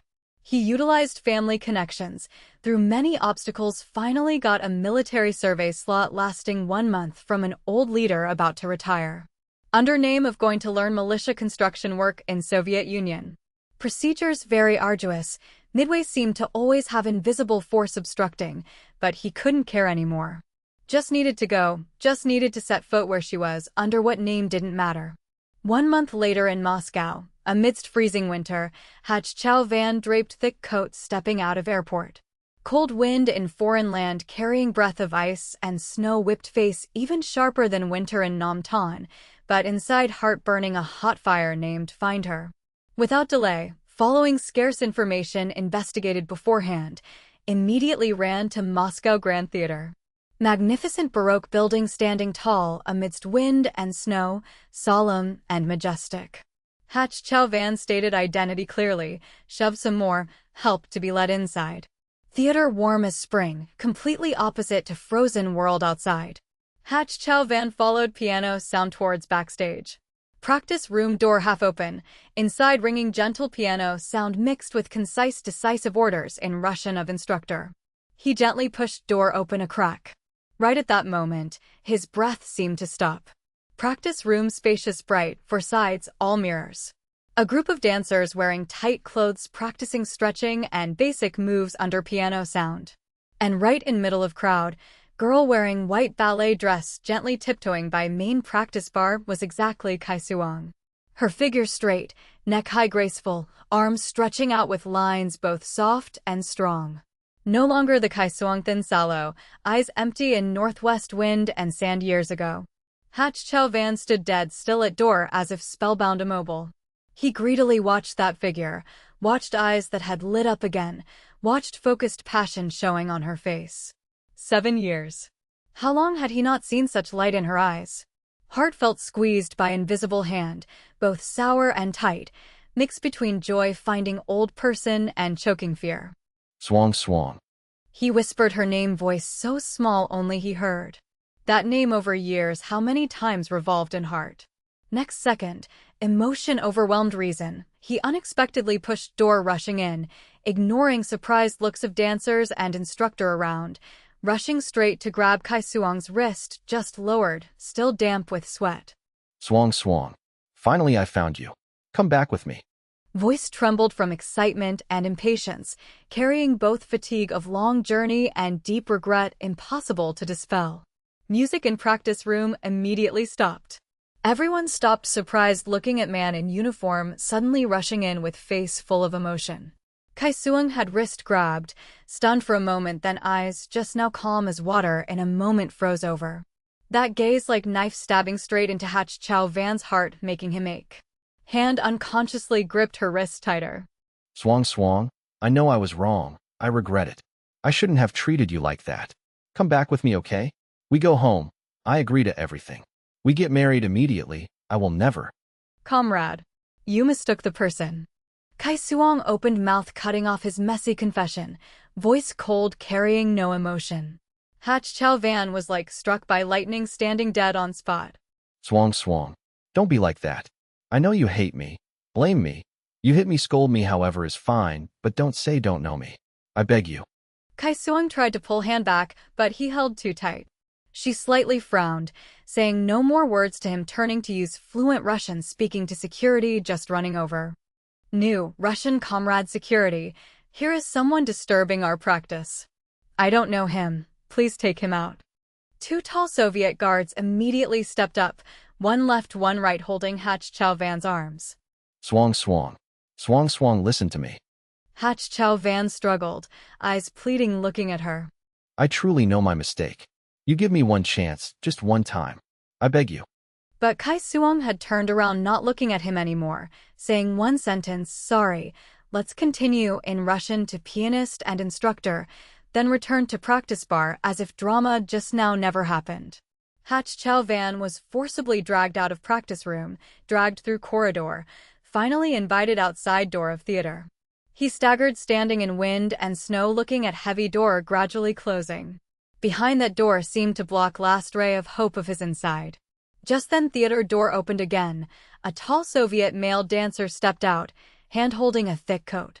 He walked beside Xuong, who just stepped out as if preparing to leave, naturally draped coat over her shoulders, saying something in Russian voice full of intimacy. Xuong tilted head slightly smiled at him. That smile gentle, natural, even carrying a ray of brilliance characteristic of young girl, thing Hach Chau never saw before. Although that smile very faint, passing then disappearing, but that moment of brightening was like poison-dipped dagger stabbing straight into his heart. 7 years. Since he took her to Northwest, since he continuously rejected her transfer applications, he never saw smile brightening from bottom of heart on her face again. Yet now in foreign land, in front of a strange Soviet man, she smiled that smile. Hach Chau stood still on spot. Wind and snow blew into collar-freezing cold, but still couldn't compare to desolate ice covering inside heart. He watched Xuong and male actor walking side by side into snow screen, figures gradually blurring then vanishing amidst crowd. While he like a vagrant abandoned in snow, whole body frozen stiff unable to move. Hach Chau rented a cheap room in Moscow to stay. He was not resigned. How could he be resigned? He crossed thousands of miles carrying conscience torment and remorse gnawing to come not to see her treat him like stranger, not to see her smile at another. He had to bring her back, return to his side. He sought out person in charge of dance troupe where Xuong studied, Mrs. Anna Ivana. Hach Chau neat uniform, bringing translator knocked on Mrs. Anna's office door. Hello, Mrs. Ivana. I am Comrade Xuong's fiancé, also commander of Nam Tan Military District, Hach Chau. I come here hoping your troop considers letting Comrade Xuong end course early returning to China. Mrs. Anna pushed glasses frame, eyes scrutinizing evaluating young officer in front. Reason: Comrade Xuong in China has important missions still unfinished. She is art corps and military, fatherland needs her. As her fiancé and superior, I think she should put national and collective interests first. Personal development should obey organization. Hope your troop understands and supports her completing return procedures ahead of schedule. Mrs. Anna heard face showing no expression, but blue eyes behind glasses sharp as knives looking straight at Hach Chau. New, Anna Mr. Hach, first of all Xuong is dancer of dance troupe, is artist, is scholar coming to Soviet Union for art exchange. She is not your soldier, even less your asset. You have no right under any organization or superior name to intervene in her artistic life and personal choices. Mrs. Ivana, I fear you haven't understood situation between me and Xuong clearly. I know well. New, Anna when Xuong came here on her hands, legs and back had countless old wounds and trauma from heavy labor unsuitable for her physique. Such a talented dancer being treated like that is already very regrettable thing. Secondly, in file and personal statement, she stated clearly single, no marriage engagement. She came here to pursue dance dream for art. If you truly are her fiancé, why did she never mention? Why in file recorded unmarried? Hach Chau speechless, face fluctuating white and green. Finally Mrs. Anna stood up ordering guest out. New, Anna, this place is sanctuary of art, not your barracks. Whether Xuong stays or not will be directed by her personal wish. Please leave. If you continue using non-artistic reasons to harass my dancer, I will send official protest note to relevant agencies of your country. See guest out. Hach Chau was invited out of office. The road relying on organization blocked, but Hach Chau still didn't give up. He started using stupidest and most direct way, check out of hotel then rent small apartment opposite building where Xuong lived. Every day, he got up very early standing waiting downstairs her building or corner of alley behind theater just to see her from afar. He saw every morning she wrapped scarf very thick stepping on snow layer going to theater to practice early. Saw every afternoon she with colleagues in dance troupe laughing talking happily leaving theater. Occasionally Soviet dancer named Andrei would walk beside her. Hach Chau's heart like placed on fire roasting over and over. Winter in Moscow cold to bone. One night, Hach Chau again stood downstairs Xuong's building whole night. Until dawn he started feeling dizzy, whole body cold, forehead hot. He knew he had fever. He wanted to leave, but found limbs stiff no longer listening. Vision also started blurring.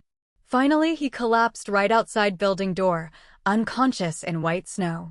When waking up, he was lying on hospital bed. Xuong stood at door wearing camel-colored trench coat, hand holding a receipt. Her face still slightly pale, but eyes clear calm. Seeing him awake, on face no surprise or worry, only polite distance. "You're awake." She walked in, placing receipt on bedside cabinet. "This is medical bill your neighbor advanced. Total 78 rubles 40 kopecks. I paid for you already, when convenient payback is fine." Her voice calm as if just handling trivial matter not important. Hach Chau looked at her. Thousands of words choked in throat finally only turned into a hoarse sound. Xuong. Thank you.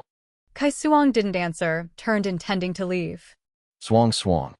Hach Chau panicked, reflexively reaching out wanting to grab her wrist. Just moment fingertip about to touch her sleeve, Xuong unexpectedly turned around.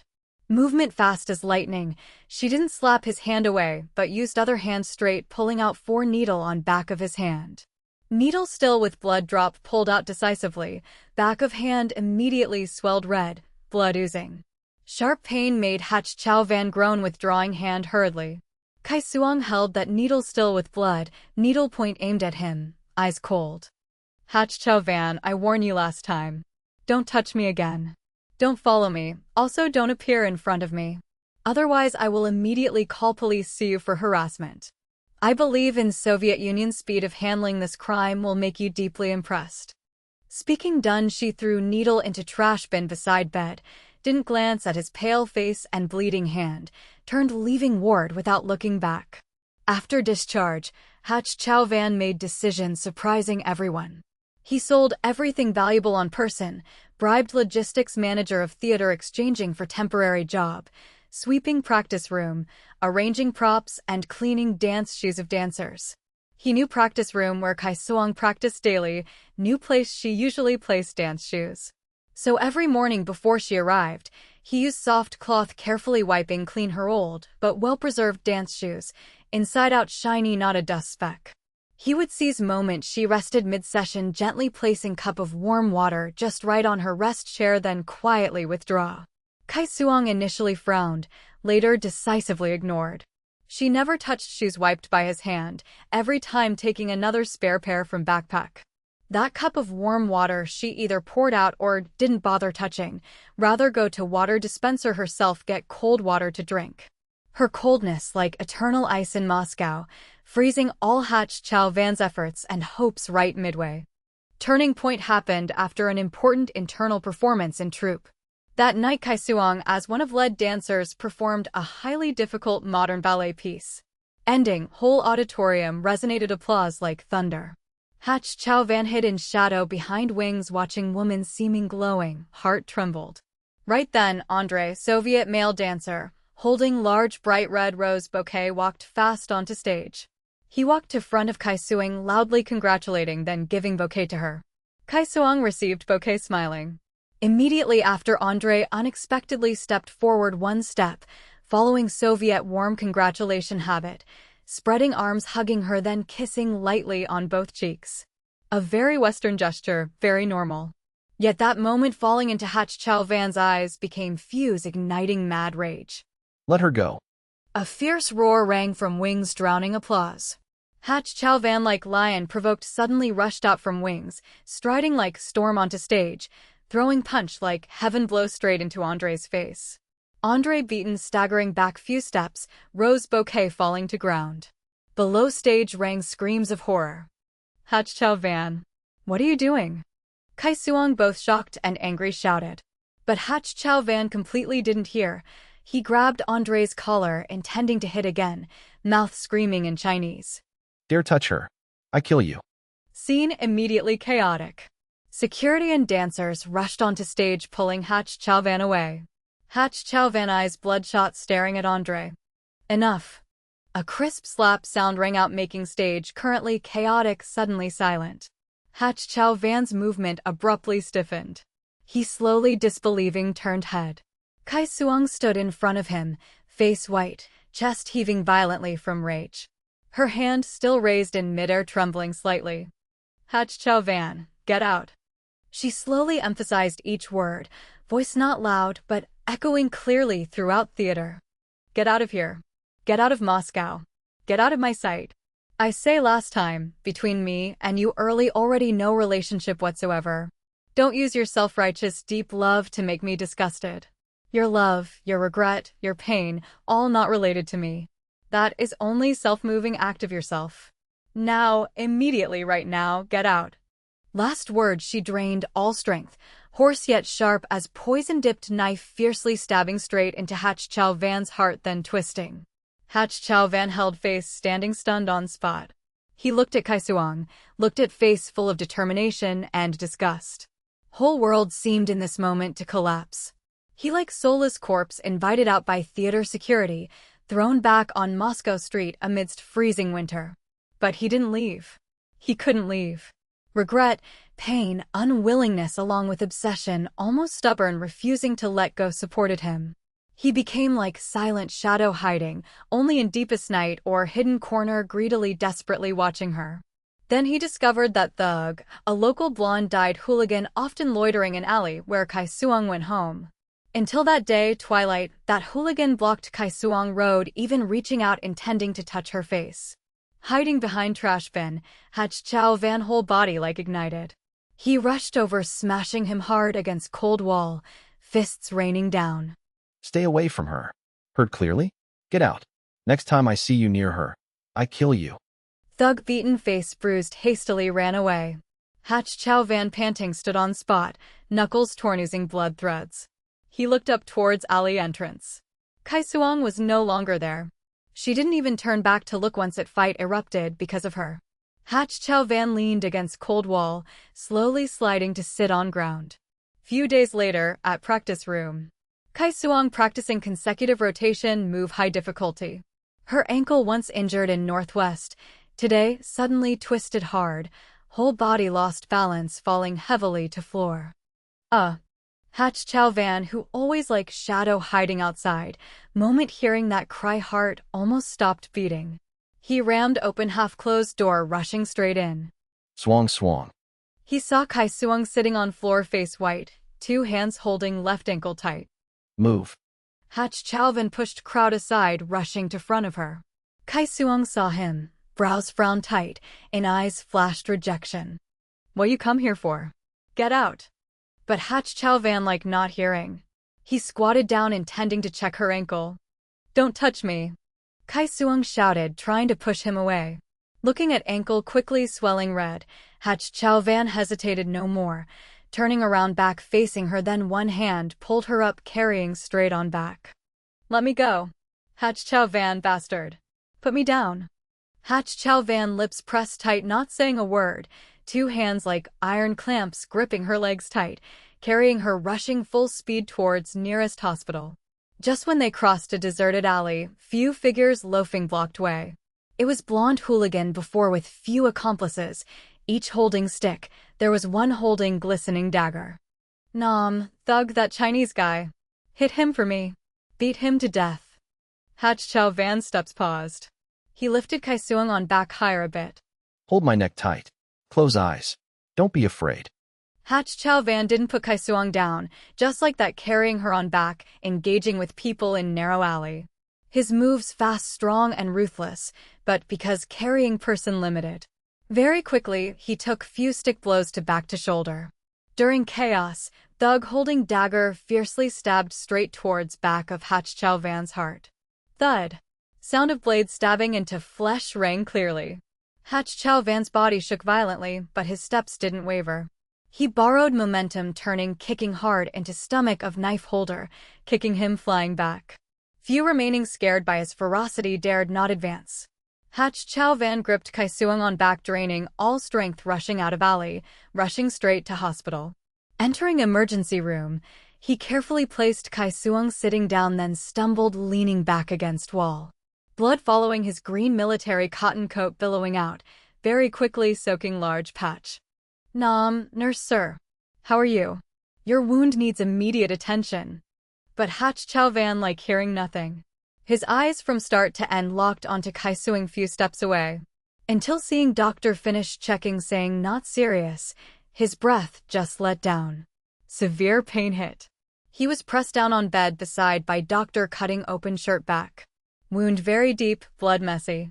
He bit teeth tight, not groaning a sound, eyes still stubbornly looking towards Xuong. He saw Xuong borrowing phone at nurse counter, dialing a number. She turned back to him, tone gentle, even carrying a faint smile. Yeah, no problem, just while practicing carelessly twisted a bit. Andre, you exaggerate. Doctor saw not serious, rest few days fine. Yeah, no need worry. She was reporting safety. Tone relieved, smiling. Object was that Soviet male ballet actor named Andre. From start to end she didn't turn back, didn't look at him once, didn't ask one sentence, man just took a stab for her, lived or died. Hach Chau lying there looking at white light on ceiling suddenly laughed softly.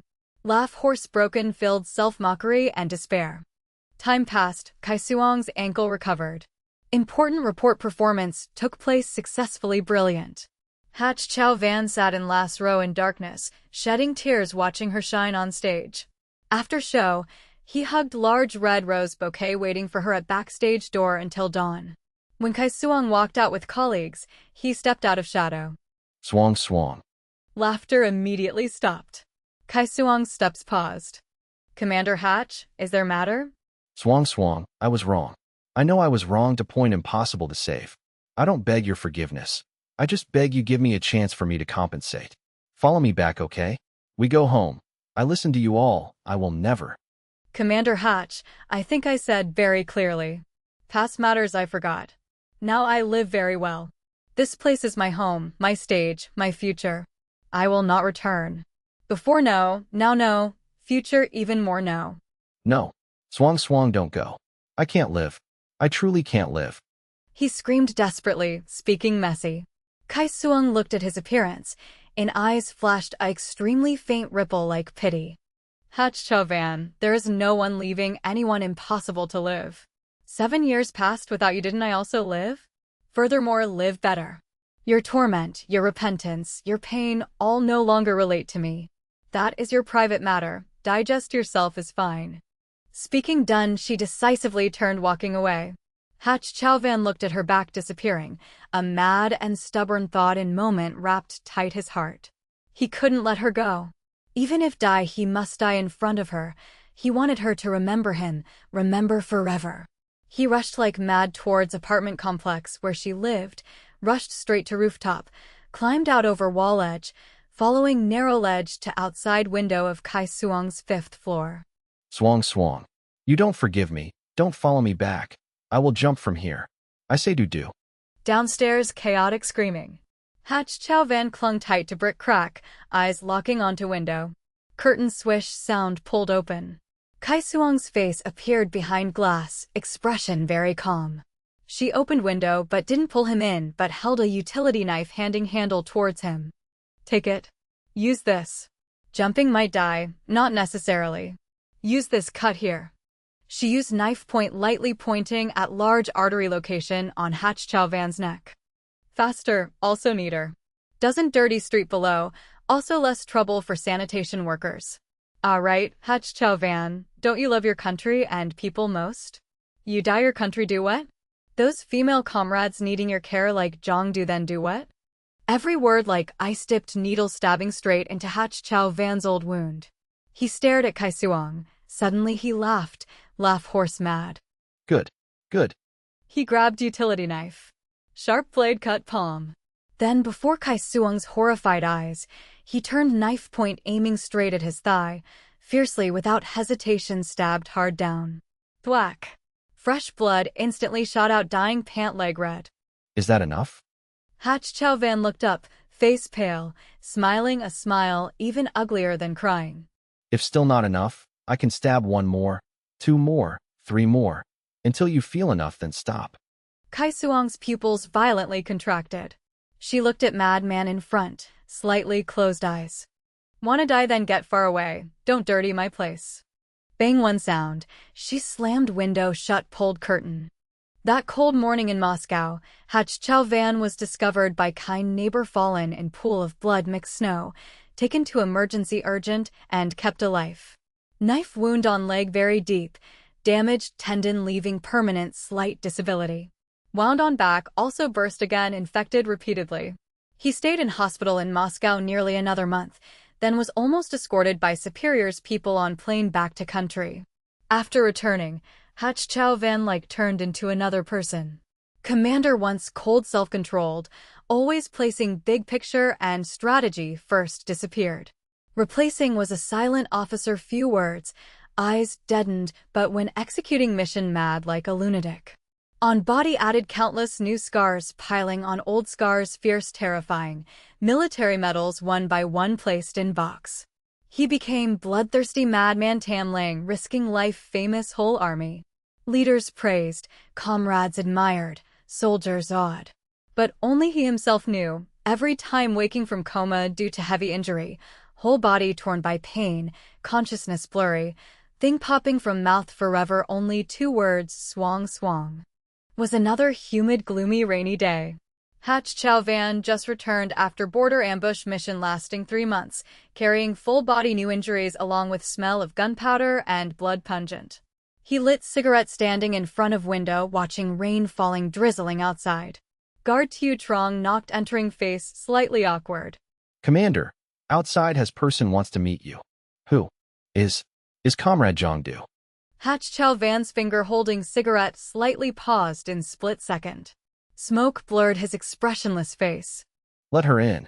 Not long after Giang walked in. Only over 2 years, she looked aged by 10 years. Brother Chau. Giang just entered door, not spoken yet, tears fell, voice choked, trying to evoke in him even a little old feeling. I finally met you. Brother Chau, I live not well, truly very not well. Your matter was me wrong, I was possessed by ghosts, I no mistake, but I also paid price. Unit because me conduct unrighteous fired. I have no job, no income, leg turned like this, every rain, snow, pain, sleepless. Whole night medicine, doctor, all need money, eating, rent, also need money. I truly reached dead end. She spoke while sneaking, observing Hach Chau's expression. Seeing him still no reaction, inside more panicked, thump sound, knelt down crying, begging. Brother Chau, respect face of my dead husband, respect feeling we grew up together, you help me. Arrange for me a light job is fine, or lend me some money, manage temporarily is fine. I know you value loyalty most, you won't abandon me, right? Hach Chau looked at her kneeling on ground, crying snot tears, miserable begging. Inside heart didn't have half part pity, only remaining cold disgust and faint nausea feeling. Loyalty? Value loyalty? Wasn't it she exploiting that value loyalty and ridiculous responsibility of his time and again pushed Xuong down abyss? He slowly smoked last breath, stubbed out but an iron ashtray on windowsill making a hiss sound very light. Then he walked behind desk, sat down, opened drawer, took out small stack of money uncounted, placed on desk. Here is some money, not much, but enough for you to hold on for a time. Giang's eyes lit up, thinking there was turning point, hurriedly wanted to stand up, go take. Thank you, Brother Chau. I knew it, you this is respecting face of my late husband. Deputy Battalion Commander Chu, person sacrificed for country, last time. Hach Chau cut off her words, voice abruptly froze, no heat remaining. Giang, your life-death from now on no longer related to me. Hach Chau anymore. Giang's hand reaching out stiffened in midair, face in blink turned white. Hach Chau press fell on desk. Trong hearing sound, pushed door, entering. Trong, take this comrade out. Also pass my word down. Later don't let any unrelated person near my work and living area. Roger. Comrade, please. Giang sat on floor, daring not believe, looking at Hach Chau's cold hard profile. Finally she completely understood. Her last bit of delusion was personally crushed without mercy by this man. Time slowly passed, blinking. Xuong's 2-year study in Soviet Union almost ended. Hach Chau through all channels very early knew clearly her return date. Heart silent, long time, almost numb, unexpectedly, uncontrollably sprouted a faint ray of expectation. On return day, he specially asked leave, wore neatest uniform, shaved clean early, drove to airport. Outside international arrival area, he hugged bright red rose bouquet standing amidst crowd welcoming people. Time second by minute passed, greeters gradually sparse, passengers of that flight seemed all out. Hach Chau Van's heart bit by bit sank. He blocked airport staff to ask. Comrade, flight from Moscow. Nom, staff sir, Mrs. Kaisuing you mentioned flight she took indeed arrived, but she is first-class passenger, might have left by VIP exit. Or did you remember wrong flight? VIP exit? Hach Chau Van stunned, immediately ran to service counter requesting check. Nom, Staff Commander Hach, Mrs. Kaisuang's itinerary shows flight she took landed safely at Beijing Capital Airport at 10:15 this morning. No record of her connecting to airport this side. In notes section has small line writing. After entry will be received by unit under Ministry of Culture.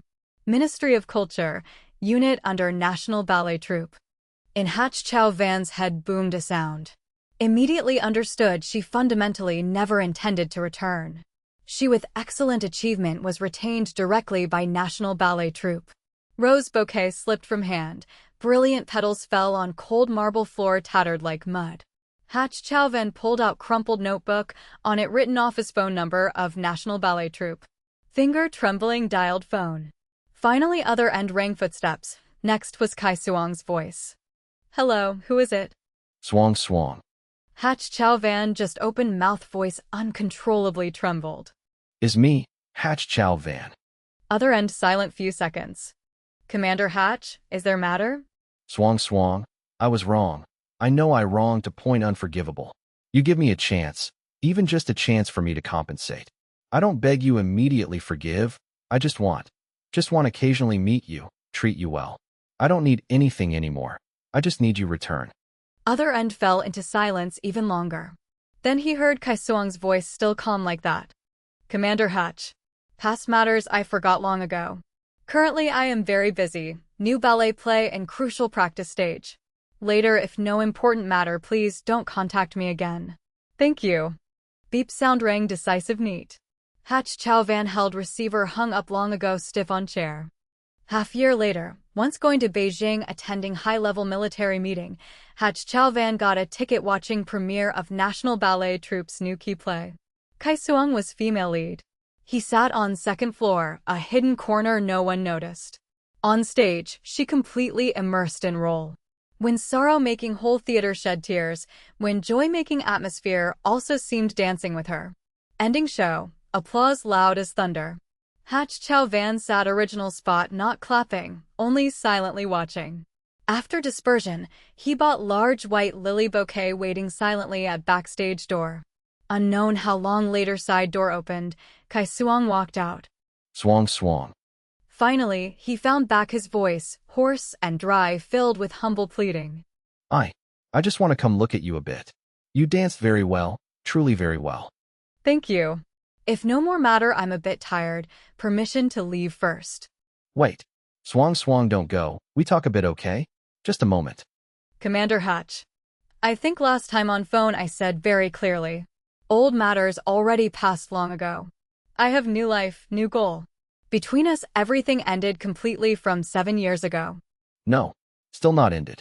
That is my fault. All is my fault. I will use whole life to pay okay? We start again. I resign. I follow you to Beijing. You dance where I live there. I don't need anything. I just need you. Hach Chau Van. Kaisuang suddenly called his full name, voice not loud, but carrying weight cold decisive freezing all his mad rambling. You look clearly, listen carefully. I am engaged. Hach Chau Van opened eyes wide like not understanding her words, again like hit by huge thunder, whole person stiff on spot. Engaged? Correct. Partner is a very good person, understands and supports my career. We match very well. So ask you later don't say words like that again. That doesn't respect me, doesn't respect him, also doesn't respect your own identity. Commander Hach, you once believed in your responsibility and mission, then please continue dedicating to it. I also have my stage and life. Everyone lives well, that is best ending. Will never forgive me, right? Hach Chau Van looked at her suddenly asked, voice low almost inaudible. Kaisuang silently looked at him few seconds, then she lightly shook head. Not forgive, but let go already. Speaking done, she stopped no more, also didn't look at him one more time, turned walking towards staff waiting for her. After returning, Hach Chau made decision shocking everyone. He submitted application resigning commander, simultaneously firmly requested transfer to Northwest, Construction Corps, most remote arduous place, also place Xuong stayed for 7 years. Applications specially approved. He didn't bring anything symbolizing past glory, only carried simple luggage hitting road to Northwest. He refused barracks arranging relatively good accommodation, directly found earthen house Xuong lived years ago. Roof had large hole, wall cracked to point able to stick finger in. He stayed there. He slept on bed she slept, ate things she ate. Sky not yet bright, he went to icy river where she chipped ice getting water, swinging heavy ice hammer down. Near noon he went to Gobi field where she carried stones. Sun burning, he carried over 100 jean stones stepping high-low dragging self in sand gravel. 7th day, under harshest noon sun, he carrying largest stone block, eyes blackened ears ringing, finally couldn't hold on falling prone on burning gravel. Comrades panicked carrying him to shade. Nam, old soldier, you doing this for what? You not committing error coming here for reform? Your hero establishing great merit. Why must torture body like this? Hach Chau leaned against earthen wall, eyes blurry looking outdoor. Very long later, he slowly opened mouth. She here, lived like that for 7 years. And I, only just 7 days. 7 days to measure 7 years. A journey of ascetic self-torture to redeem debt never able to pay off. River of time still silently, steadfastly flowed forward. Another winter arrived, ice, snow-covered mountains, forests. Xuong along with high-level art troupe went to Northwest border region performing serving troops. She actively asked to go to very outpost performing a small segment for soldiers holding ground in hardest place.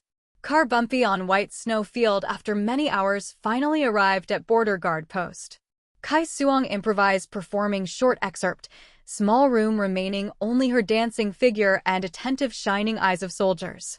Just then guard post door burst open, cold wind rushed in carrying white snow dust. A man walked in whole body covered snow. He just returned from patrol, hat brim and eyebrows frozen. Hearing noise, Xuong turned head. For eyes met, time like stopped in that moment. Person entering was Hach Chau. He aged a lot, also much more harsh compared to years ago. Highland wind, snow etched deep grooves on his face. Nam, troop leader Miss Kai, this is Comrade Hach Chau, station chief here. Is person attached long years to border, established many war merits. Xuong quickly regained calm, smiled polite smile, actively reached out hand. Station chief Hach, you worked hard. Hach Chau looked at hand extended in front. Her fingers slender, well cared for, different one sky one earth with hands full cracks from frostbite, knuckles big rough and deformed of his. He paused a bit, didn't reach out to take her hand. Only slowly raised right arm towards Xuong, solemnly raised hand saluting military style. A standard salute, strong, rigorous, carrying decisiveness and heaviness only seasoned soldiers have. His finger placed right at temple spotted silver, arm straight as if pouring all remaining strength and whole life passed into it. He stood like that right in front of guard post door covered falling snow, under flickering firelight of heater, towards her cherishingly saluting. His eyes contained too many complex things, was heavy regret, was unspoken protection, was years of wind frost, was final letting go and profound love buried under dust of time. No words left to say. Xuong looked at him, smile on her face momentarily paused in a moment, but only in moment. Afterward, she also gradually withdrew smile, slightly bowed head responding to him. That was a polite measured nod carrying distant distance. Like this snow peak silently looking at other snow peak, silently greeting. Arm saluting gradually lowered. Hach Chau looked at her deeply last time as wanting to carve that moment into end of his life. Then he tilted body aside yielding way, lowered eyes not looking at her anymore. Our troop quickly ended short visit preparing to leave. Xuong surrounded by members walked towards car. Before getting in car her steps slightly paused. In a very light flash she turned head looking towards guard post door. Hach Chau van still stood there, posture straight like birch tree planted deep in snow heart. Wind snow whipped coat flap sounding flap flap. He looked towards convoy, looked towards her. Their eyes once again met amidst skyful white snow like separated by cold river named years impossible to cross. Then Xuong withdrew gaze, vowed getting in car. Car door closed, engine roared, convoy rolled leaving 2 deep tire tracks on thick snow layer then also quickly covered by new snowflakes falling, gradually erasing. Hach Chau van still stood still on spot, not moving, looking at bright red tail lights of convoy in vast night, full snow gradually smaller, blurring then vanishing completely at end of white horizon. Cold wind howled gliding over empty snow field, curling up layers of snow like sobbing sound unceasing. He still stood there like eternal landmark, guarding border and guarding wasteland and heart, where no one would ever return. Snow silently fell.